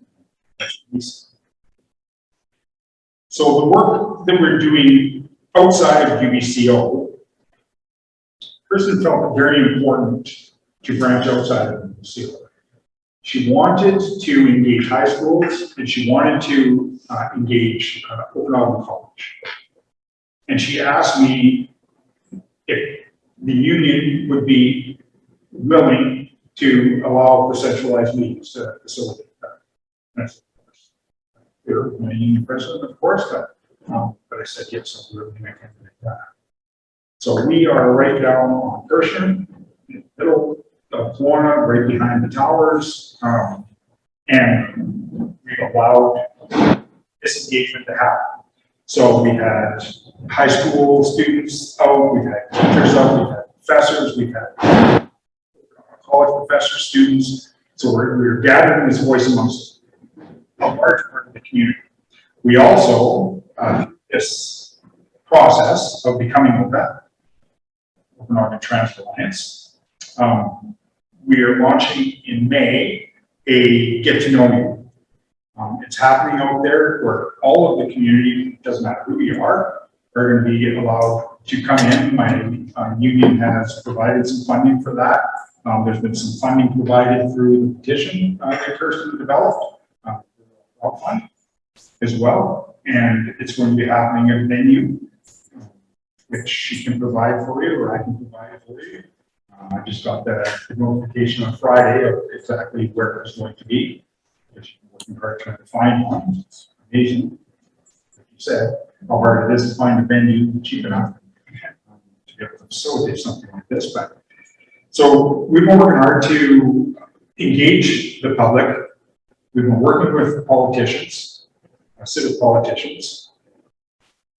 We've been working with, during this transition through September where we had the elections happen, we got a lot of politicians on record saying that transit is important to us. So we've been going back to that well. You said transit was important to you. Where are you? We're looking for allies. We need your support. Most of them, will say, yeah, we're still with you. I'll mention it in the elevator to the Ministry of Labor. But, you know what? It's up to us to follow that. It's up to us to be the work. Hard work over time gives me the opportunity to be lucky. If I keep working, it's an equation that I live my life by, right? Hard work over time gives me the opportunity to be lucky. And I'm lucky.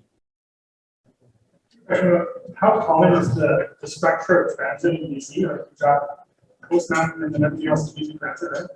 Are you an employee of Transdev or transit? So the model you just spoke of Eric, just before that, just want to leave enough time for Cody. Oh, sure. It's okay. So quickly, there is no BC Transit in the rest of the province. They're all private enterprise. They're all triple P. The only BC Transit property is Victoria. That's the only BC Transit property. BC Transit, they have what are called key performance indicators. BC Transit Victoria has the highest key performance indicators in the province. Everywhere else falls behind them. First Canada, Transdev falls way behind that because they're taking their infrastructure money and turning it into profits. Yes, BC Transit and Victoria might be bloated, but we saw when the pandemic hit how they were able to adapt and recuperate, where everybody else is struggling. Oh, yeah. Well, thanks for that. It's good to know about that sector as well.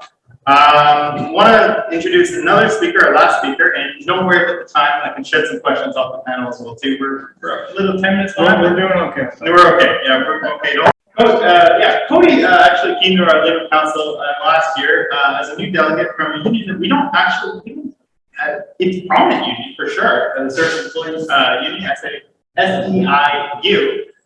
For one reason or another, the Okanagan Labor Council really hasn't had a delegate for a while, or just hasn't interacted. But there's a lot of cool work going on.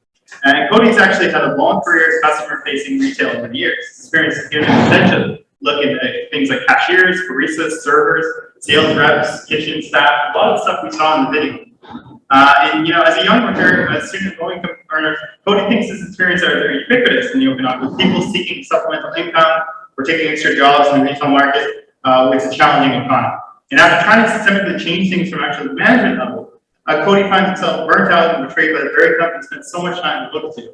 Rather than kind of sit in that misery, so to speak, he's actually the person who's going to take some action in that regard, and he's done that. He actually turned to unionization as a current job at the private liquor stores worker in Kelowna, and actually was a successful unionizing drive.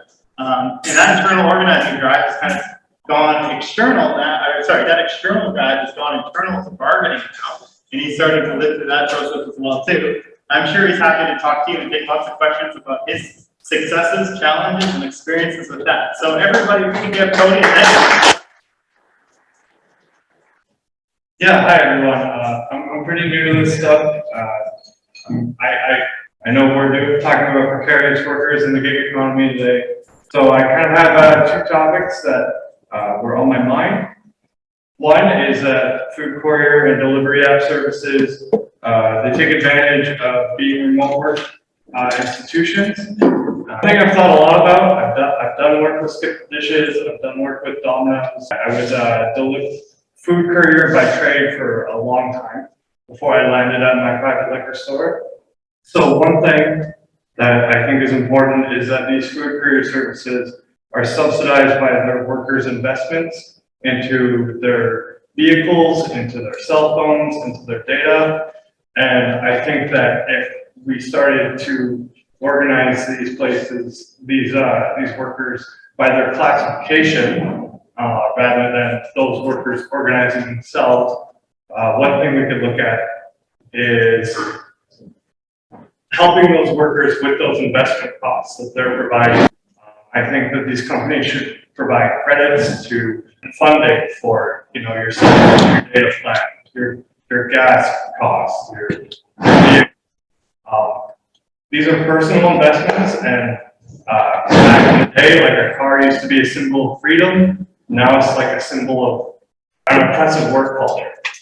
It's a ticking time bomb for your career, and I think that's a tragic state of affairs. I think that these companies need to address this directly and factor the costs these workers are putting into their like a business like Skip the Dishes. Factor the cost of the workers' investment into Skip the Dishes and pay for those things. Here.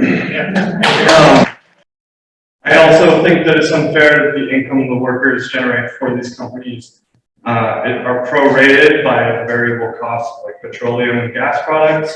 I think that, if gas jumps up 10 cents, that's just a cut in your paycheck if you're paying for gas. I think that there needs to be some sort of system that prorates the cost of these gas products. And I think that that's another thing that our NDP party and the federal government can look at if we're looking to legislate this harder and enforce better worker rights for these gig economy workers. I also think that municipalities and the province and states that these industries are so prevalent in also subsidize these corporations who fail to pay the appropriate tax rates. A lot of these workers' incomes come from customers, directly from customers to them, and that makes and they don't claim this income on the taxes. The tax system is intentionally complicated. It's been lobbied by companies like Intuit and TurboTax to make filing your taxes a difficult process, and it's especially difficult if English isn't your native language or if you're not financially literate. So when you receive a tip from a customer to a food courier that's not touched by the corporation isn't liable for that money, no one's paying taxes on it, and then the corporation will use that tip to justify the low wage they're paying the workers. I don't think that's fair. I think that there needs to be a more centralized payment structure and a better classification other than contractors for these employees so that they are paying the appropriate taxes and we're not subsidizing these workers to come in and decimate the jobs of pizza delivery drivers just using our tax dollars. They use our roads, the property taxes that you pay, the tax that you pay on every single consumer good is going into, is not being used properly by these corporations who aren't paying their fair share. I think income tax is a huge backbone for our province and our country, and by not having proper income tax structures for gig economy workers, there's a lack of contribution from these countries into the very people that we interact with most on our day-to-day and provide us with important services. I also don't think it's fair. Another big thing I wanted to talk about today is tips. I know we've all seen like articles about like tipflation. We're all like frustrated when we go get an oil change and the tip option on the machine. I think that there needs to be like an increase in how opt-in these tips are, but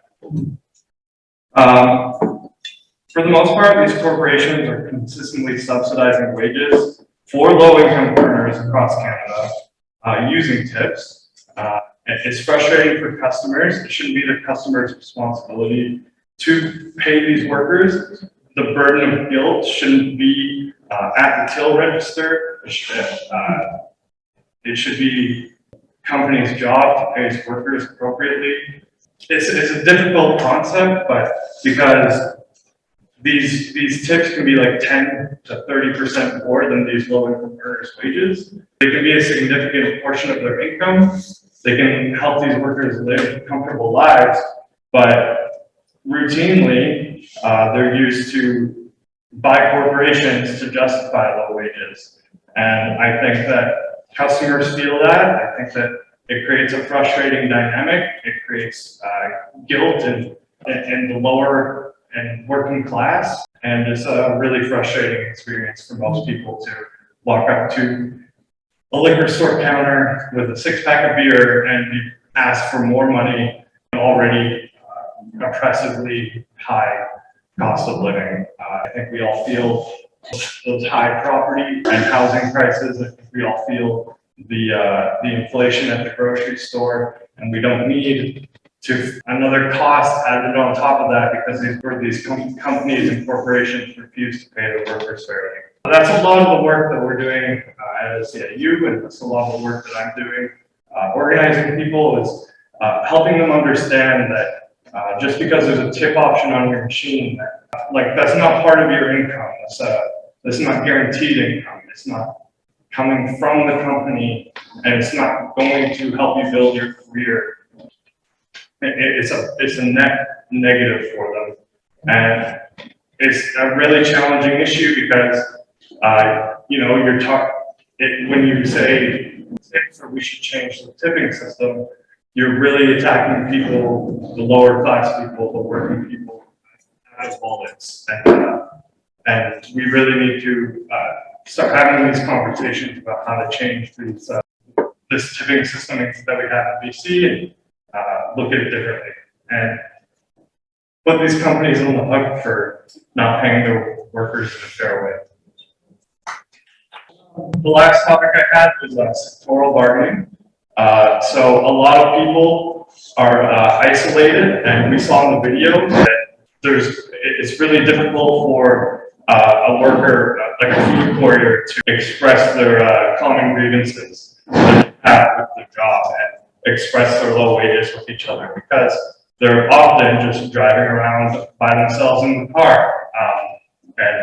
Or like if you're a nurse, an in-home care nurse, it could just be you in that room for 8 hours with your boss in a difficult situation, or maybe that your boss is being abusive and the conditions are difficult and messy. You're delivering care to someone with a lot of health needs. There's no position for them to go into somebody else's home and talk with another in-home care nurse. There's no way for them to organize. So I think these people, I think the way that these industries are set up lately is to make it extremely difficult for these workers to communicate with each other and express these grievances with pay and benefits and even hours, like the casual workforce, VAT, and stuff like that. There's a lack of solidarity, and I think that's by design. So for me, I work in a liquor store with 18 workers, and the owner of my liquor store also has 8 other liquor stores. Each liquor store is incorporated under a different name, and is certified to be represented by the labor board under a different name. And because of that, their lawyers, my liquor store's owners' lawyers, they have said that we're not allowed to bargain together. It's reduced our bargaining power. They've cut us in 4. So every time we go to the table, we have to do 4 different rounds of bargaining instead of just one for effectively the same job under the same suppliers, under the same owners. So I think the future for bargaining and 23 similar nations with similar GDPs in the world have sectoral bargaining, and that basically means that like you'll have one person in that industry representing the entire industry. And you'll have the government recognize that these workers need representation rather than these workers fighting for representation themselves. And I think a lot of the work that is going to be done in the public sector for unionizing is going to come from the government representing these workers that are isolated. I'm taking questions. You guys got any questions? I have a question and a comment. So where is your liquor store? Because I wasn't aware of any unionized liquor stores that weren't the government liquor store, and I won't go to anything that's not unionized. So the address is on Roxby Avenue in Kelowna. I'm not going to say my name, but in August of last year, there was only one private liquor store with the union certification in BC. Now there's 9. 4. And my comment was just to go along with your tips. So I work for Service Canada, and I just wanted to talk a little bit about how that affects them with other benefits too. So when somebody's income is based on a low wage and then their tips aren't included, so when they qualify for employment insurance, it's 55% of their insurable work. So all of a sudden, they're getting 55% of the low wage, and tips aren't a part of that. So the person could be dropping to maybe 5% of what their real earnings are, which isn't sustainable, right? And so we have these wonderful benefits like medical benefits and maternity leave and things like that, but it won't cover proper cost of living for them. So that's really key. And then same with your pensions. So your pensions are based on what you're contributing into Canada Pension. And so, you know, if the wage is really low, tips, well, I shouldn't say that. If you're declaring tips on your taxes, then you could be getting benefit for your Canada Pension, but a lot of times that isn't necessarily the case. So people don't know at a young age that not getting those Canada Pension contributions in there is going to affect them later. So those are like EI is really important for people. Thank you. Yeah, I completely agree. I think that one of the most important things we can do is start changing the narrative about these tips. These tips mean lower wages. They mean reduced benefits, and I think that we need to start having these conversations in bigger places. For me, if my tips were part of my wage, the bare minimum that I get now, the Employment Standards Act, 4% of the vacation pay is added on to my paycheck. That 4% can mean more money, just vacation pay alone. Like there's a huge laundry list of reasons why this tipping culture that we have in BC is problematic. And it's a really, really challenging topic to address because you're attacking low income earners at their wallets. But we need to figure out ways for them to understand that we can do things better and rely on customers to make their money and set up their futures. Okay, we've got time for one more question. We'll do 2 more questions. Yeah. Come back and then I'll renew it. All right, one's quick. I think I missed it, but what's SEI? Service Employee Internationals Union. I'm represented by Local 300 in Burnaby. They were the Brewery, Winery, and Distillery Workers Union. So I'm in the same union as a lot of the suppliers I'm at. Cody, you're part of the North Okanagan Labor Council now too, and affiliated to us. So when are you going to sign up and be a delegate? If it's above 4 next meeting.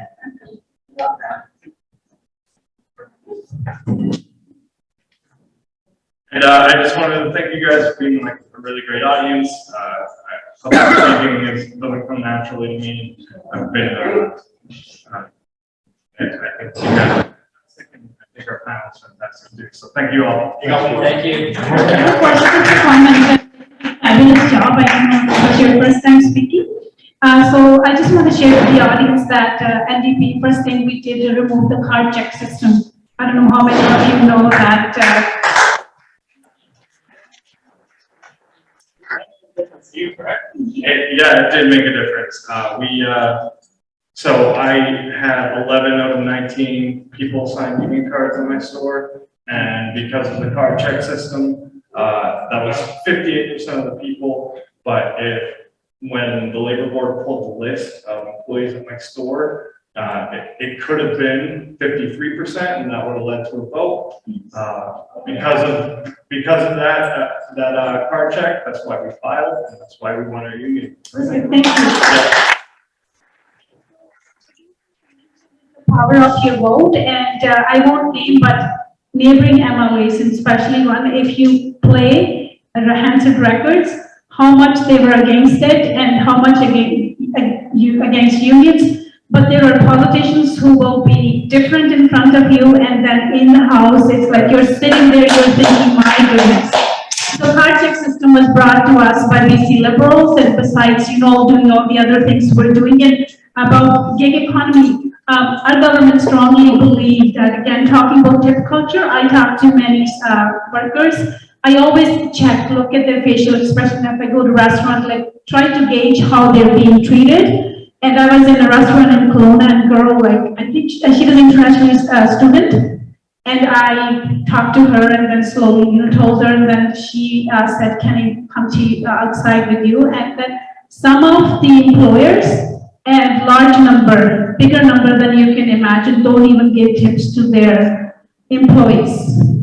So now what I do, again, being a nurse, don't judge people, but then I'm always saying if there is the same risk here, so I kind of always give outside, I pay with credit card, and so it's something that I did not know that it's happening at large extent, not only that their pay is being gouged, they're not getting tips that when we feel good about giving. So again, our government's argument is that if your business model is not sustainable, and if you think the workers should have to make up with giving up their rights and pay, then perhaps it's not a good business model. Time to explore and do something else. But in our government's mandate, or our goal is that we're doing everything to undo some things that were put in place to protect workers from accessing their rights. And we talk about gig economy, and we have had the roundtable surveys and public engagement, and over 1,400 people contributed to the process, including in gig economy and precarious work. That's the report. We're looking at it now to see what other changes we can make. As we said, that it's really honored to work with colleagues in government and premier who are there for workers and everyday people, and to support them, not the special 1% or interest. And the biggest example is during COVID, when we all struggled, corporations and rich people, their profits soared from 37 to 48% or even more. So that's explanation, and I don't buy into conversation when I often have conversations, oh, well, I worked hard to get here, so people are struggling because they're not working hard, and I say, excuse me, somebody who's doing 3 jobs, you're saying they're not working hard. I don't buy into that excuse. It's just socioeconomic disparity. And when we talked about transit workers and largely being marginalized and gig worker, in these reports we discovered that most of them are already socioeconomically disadvantaged and marginalized, and now they're having their rights stripped. And biggest other consultation that I have as a general, average person, and as MLA too, people have fear of losing their job, and how am I going to pay for groceries and rent? So that's where the work you are all doing, it's very important, but who we vote really matters. And even if you think that people like myself or others, I say to my kids, you don't have to vote for me because I'm your mom. You do your research, hold their feet to fire, and that's how you're going to cast your vote. Don't vote because that's how my grandpa, grandma, and mom said. And again, talking about transit, it's my daughter, she goes to UBC, 4th year. And she is able to finish her degree. She will be graduating in a few days because she took transit from Vernon to there. And a lot of parents don't know what transit workers are going through, so I think engaging parents will really help us to amplify our voice. And of course, at the government level, you have me as a regional representative, so thank you so much.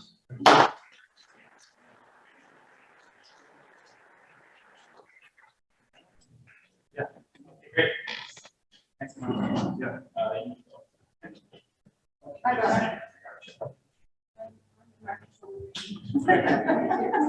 Okay, I'm mindful that we got about 20 minutes left. We have a list of the panel questions, and we'll probably pick the top 3 or so. Ian, just remind me, I think Jason was, is he still on the line? Yeah. Fantastic. Well, I know he's been waiting patiently. He hasn't had enough to say since his amazing presentation. So the way this is going to work is I'm going to ask a question. It's going to be more or less, targeted to maybe one person might have more experience in the topic, but it is open to any panelists that want to jump in after and add their 2 cents and whatever. We'll just go do as many as the room would like. I'll keep an eye on the room. If people start trickling out, I'll take the hint, but otherwise we'll just talk about the things that matter today. But yeah, so the first question is, let's just start with James. James, can you hear me? You can hear me okay? I hear you loud and clear. Thank you very much. Maybe I should hold this thing away. Okay. So I thought about this question, and it might not be the best question, but I was wondering, what are some of the trends we might see, emerging in other countries that are faced with the same precarious worker issue? I'm thinking, is there a country that maybe is the gold standard for how they're addressing this kind of stuff? Like, for instance, we might think, for housing, we might think of Singapore socialized housing, or for climate action, we might think Copenhagen. Is there a country that's doing really good with addressing precarious and gig work, or is it just trends at this point? Well, on the issue of the on-demand platforms in particular, the Ubers and so on, this is an emerging industry and an emerging source of exploitation. So countries around the world are frankly trying to confront it and develop responses to it. So I wouldn't say there's any country that has figured it out perfectly yet, but there are dozens and dozens of examples from around the world of countries that are using a combination of legislation to change some of the labor laws to make it explicit that they do apply to on-demand platform workers, regulation through the labor boards or other existing institutions who are also deciding in different case law and so on that yes, gig workers are covered by these rules, and trade union activity, where unions are organizing gig workers and organizing to put pressure on the companies to respect things like minimum wages, pension entitlements, and so on. The Europeans are definitely ahead of us on this score, both at the EU level. There's new directives that are going to require gig workers coverage by some of those universal programs, and then things that are implemented in particular countries. All over the place, even in Britain, under the Conservatives, Uber drivers are considered employees and therefore have to be paid the minimum wage and have some of the other basic entitlements. In other countries, France, Spain, Italy, Switzerland, there's a whole list of different initiatives where in different ways they've tried to find ways to require the companies to respect minimum wages and other basic entitlements, but in ways that would allow those businesses to continue.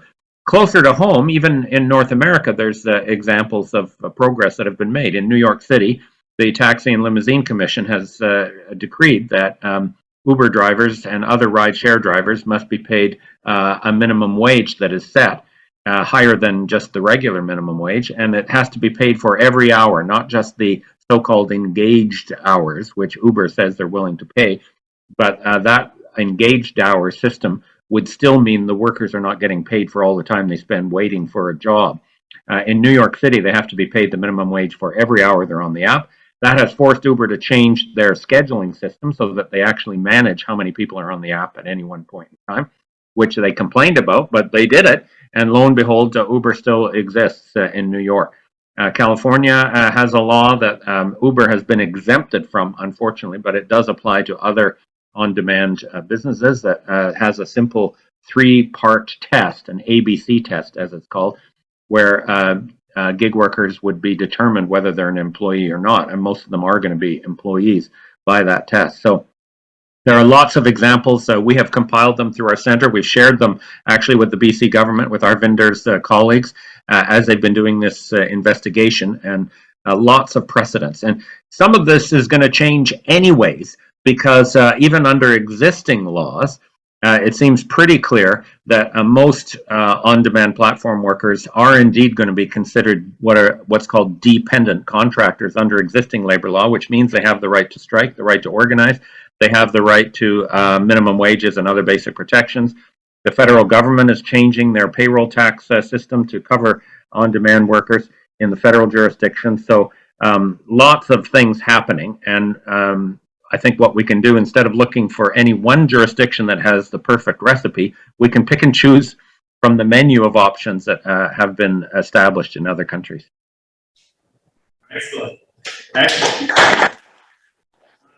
Yeah, I will open up to any panelists that want to add any opinions or comments about that. Thanks so much for that answer. It's a lot of information we certainly didn't know from around the world. Harman, did you want to jump in on that one? Did you? Yes, quickly want to add. It's a floating mixer. You could probably take it.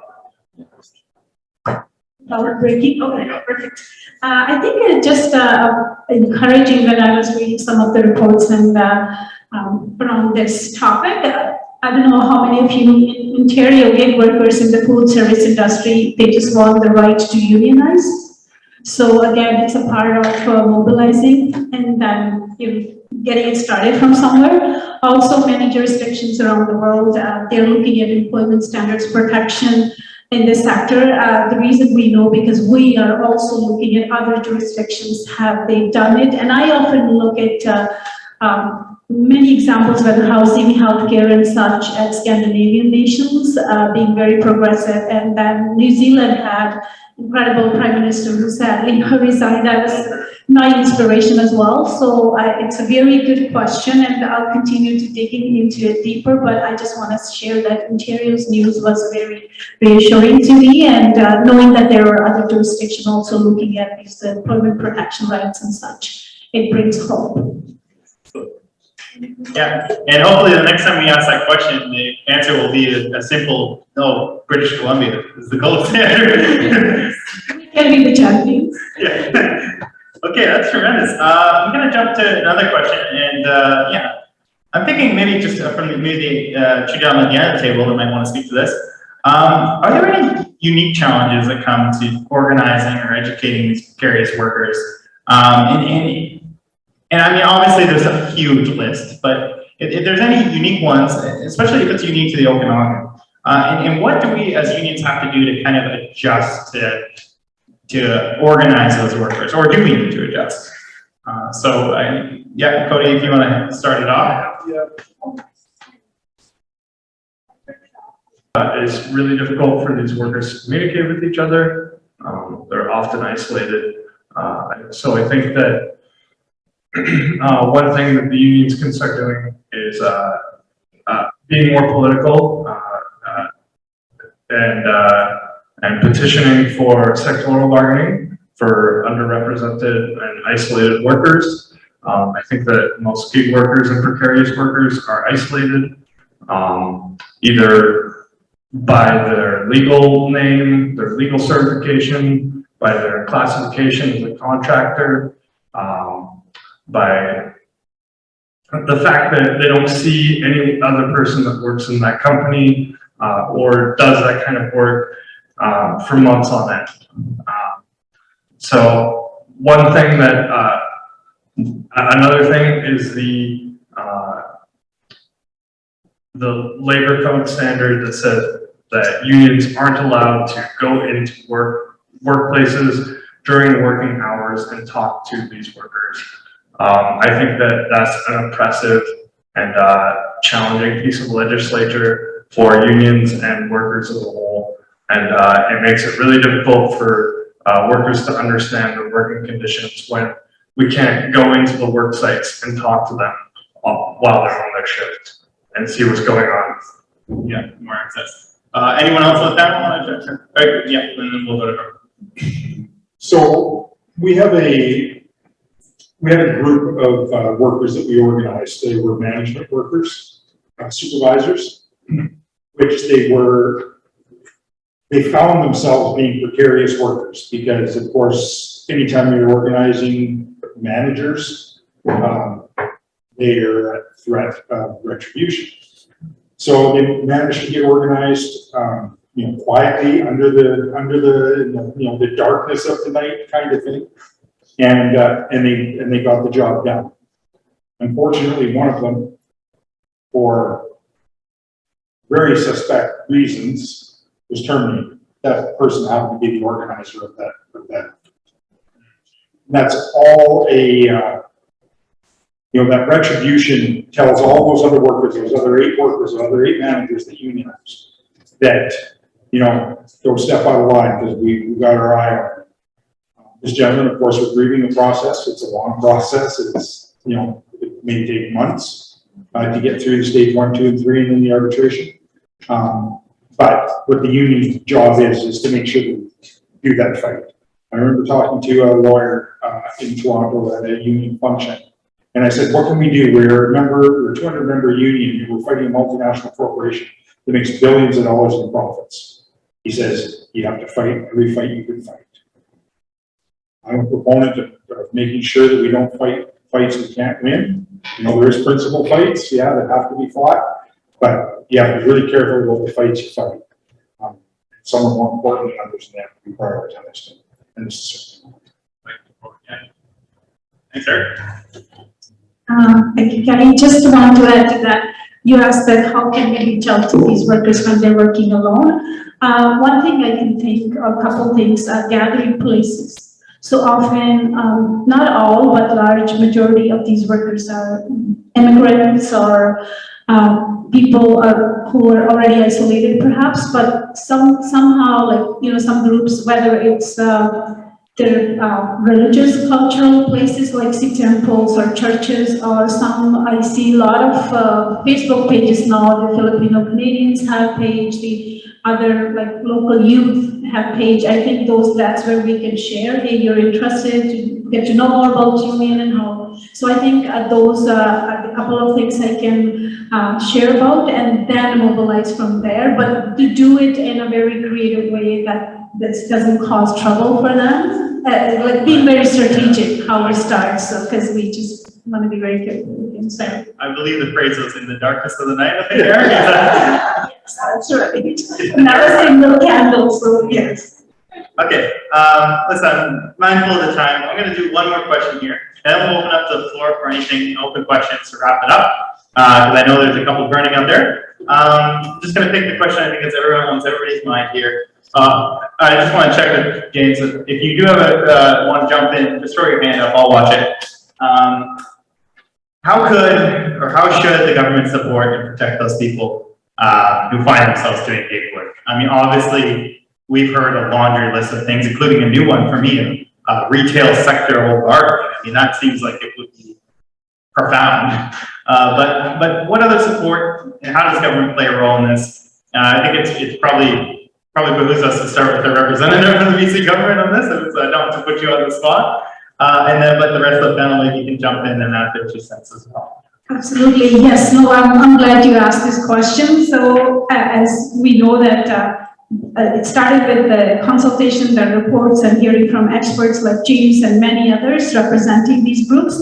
So we are working on to identifying the reason we started this work, to identify and addressing the vulnerability of gig workers and to ensure that all workers in BC have that level of protection, resiliency, and then the dignity that they deserve, and then they're safe at their workplaces. While for other, we're strengthening the labor board, we're adding funding, and workers' comp. The challenge remains for us that those workers are not considered as workers. So that's why these reports will help us to shape our next step, which we are wholeheartedly eager to take, and we want BC to lead other provinces and other jurisdictions in Canada. So as Kelly earlier mentioned, we really as legislators and legislators coming from workers' party and people who are workers like you and I, we are very committed, and then I look forward to see what unfolds from this work. And I think it all starts, I heard from multiple presentations, a lot of things that can be addressed through legislation change, because that's when legislation is there, but it's a tricky situation that when work is contracted out, they're not called workers. So that's why these consultation reports will hopefully help us to be creative, so these are not the stopping blocks for us. So it's again, willpower to do, and they say where there's a will, there's a way. Yeah. Any other panelists want to jump in? I'll jump in as well. I just want to echo Harvinder's ambition and vision there. So important. Some of the specifics I think that could be included in new government rules for gig workers. One of them I think that is the easiest to make an argument for is that gig workers should be covered by the same universal benefit programs as other workers. And that would include two that are run provincially, the workers' compensation system, WorkSafe, and then also the employer health tax that employers have to pay. And when in cases like this, and then at the federal level, the Canada Pension Plan and the Employment Insurance System, because gig businesses or on-demand platform businesses are evading those normal payments, not only is that unfair to the workers who don't get the protection that they deserve under those programs, it's also a ripoff for the rest of society, because other people are going to be paying more into covering the costs of employment insurance, income support programs, healthcare, Medicare, and workers' compensation, because people aren't on-demand workers are not covered by those programs. In essence, the fiscal cost of those insurance provisions is passed on to the rest of society. So it's in a way even more unfair. It's now a question not just of having solidarity with on-demand platform workers, but it's saying to Uber, look, I'm not going to cover your costs. I'm not going to subsidize you. I never take an Uber. I've never taken an Uber in my life, but I still have to pay for the health costs of injured Uber drivers or the guaranteed income supplement payments that go to Uber drivers who retire and don't have a pension plan. So that type of argument about creating a level playing field on all of those universal programs, both provincial and federal, I think has got strong political potential to make the case with voters why these reforms are required. Yeah, not a hard argument. That's two easy ones. Real quick, and then we'll open up to the floor. So quickly add to that, we talk about Uber driver, and we know the incident happened in Vancouver, and then that driver assault, a very bad assault. And I was talking to somebody, I think something we didn't touch upon today. Contract work is happening at a very large scale, larger than ever in construction industry. And somebody, again, person who's a permanent resident now, but came as international student, started temporary work. Young guy, injured back, working on construction site. So I was guiding, trying to go to WorkSafe, and that's when I learned that this young person is not covered under WorkSafe. So it's definitely heartbreaking. He's got entire life ahead of him. So I think that's where, as we mentioned, I just want to say, while I can't comment how the future of gig economy will look like in a province, what changes will be made, but we are committed to protect workers' rights, and as a goal is that every worker is treated fairly. And so, yeah, thank you. Excellent. Okay, at this time, I'll open up to the floor. I know I have the monopoly of picking the questions here, which is good for me because I get my questions answered. But how about your questions, if you have any? Yeah, in the back there. And I just, for everybody here, I wanted to highlight the fact that everybody's talking about this right now. The BC Federation of Labor has made it a priority, but also the BC CPA division chapter has a report by Lika Nova and Kendra Strauss on understanding employment precarity in BC. So that report is out, it was published a couple weeks ago. So I encourage you to go take a look at that and see what the BC situation is. The other piece I wanted to say is that, when we've got really powerful economists out there besides Jim, who are on the right, I would suggest, Stephen Pelosi, who is a former Bank of Canada governor, you know, his new book talks about unionization. And the only thing he says about unionization is, in terms of global wealth, is that the threat of unionization means that places like Amazon and Starbucks have to share some of their wealth because it's a threat of unionization. But the only way the threat of unionization works is if we're actually unionized in high density unionization. So unionization is really, I think, the key of that sharing of the wealth. The question I have is for Carmindo is about the precarious work of even unionized workers when we're talking about the 5 sick days, which the BC Federation of Labor, we want 10, 15, I think we've said 15 is what our goal is. But the access to those 5 sick days isn't even accessible for those who are unionized. When you are on call and casual, which I would suggest for many, is precarious work. And so because they have to, in many cases, be booked into that work in order to take the sick day off, and casuals often don't get called until the morning. And so I'm hoping that the NDP is going to consider some amendments. I know they already made some amendments, but I think there's a lot of work to go into that to ensure that precarious workers actually have the access to those benefits. Jim talked about some, but the full scope of the ESA benefits that I really have to commend the NDP on expanding. Maybe I'll comment that I'll definitely take this to Minister Bates. In fact, I'm having these conversations with him because my daughter worked at the younger daughter. Older one is casual at the hospital, of course, no benefits. And yeah, thanks for reminding that that's kind of precarious work as well. No benefits, nothing, no sick time. The other one, I realized they didn't know, I don't tell that the mom is MLA, but she had COVID during COVID time, and then she had to stay sick. And first of all, they asked doctor's note, a local restaurant, and then how many doctors are available on weekend, and otherwise if she can't produce, she has to show up. And then I said, do they know? Tell your work there's 5 paid sick days.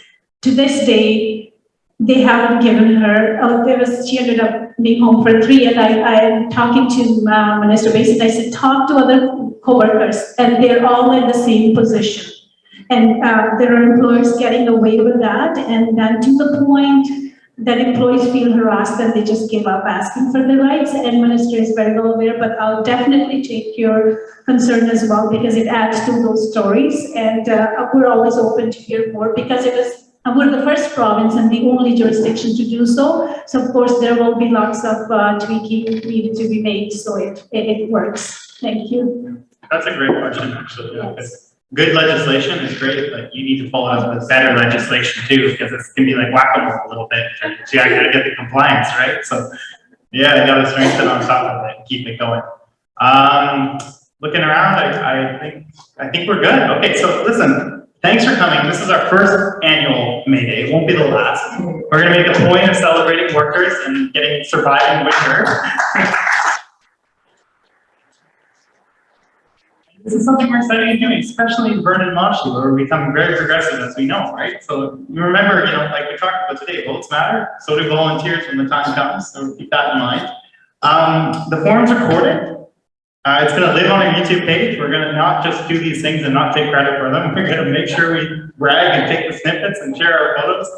And mostly just stay connected as allies and friends, because we all have a different perspective of the world. We all have our laundry list of things that we think would improve society, and we're all right about them. But if we don't compare those lists and don't action them, they just stay lists, right? So happy 1st of May.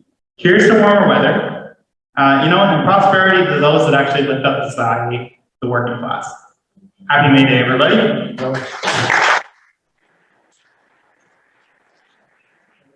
And just before our panelists run off, we got a little something to you folks to show our appreciation. So Louise is going to help me present those. Thanks everybody for coming. I just have to say, what we lack in numbers, we more than made up for in quality.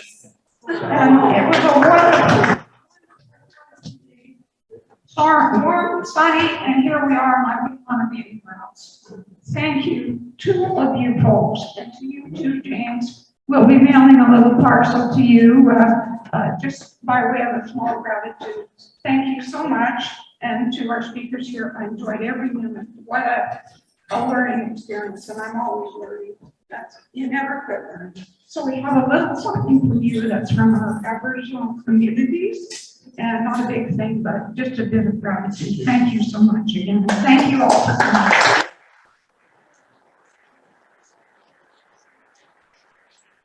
You just nominated a little for the ladies. They're all good. They're all good, sir. And one next to me. There you go. Oh.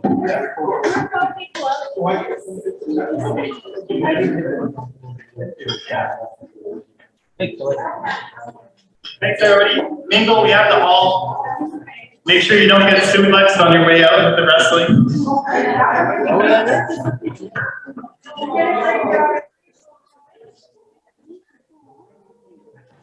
So much. We try all in solidarity.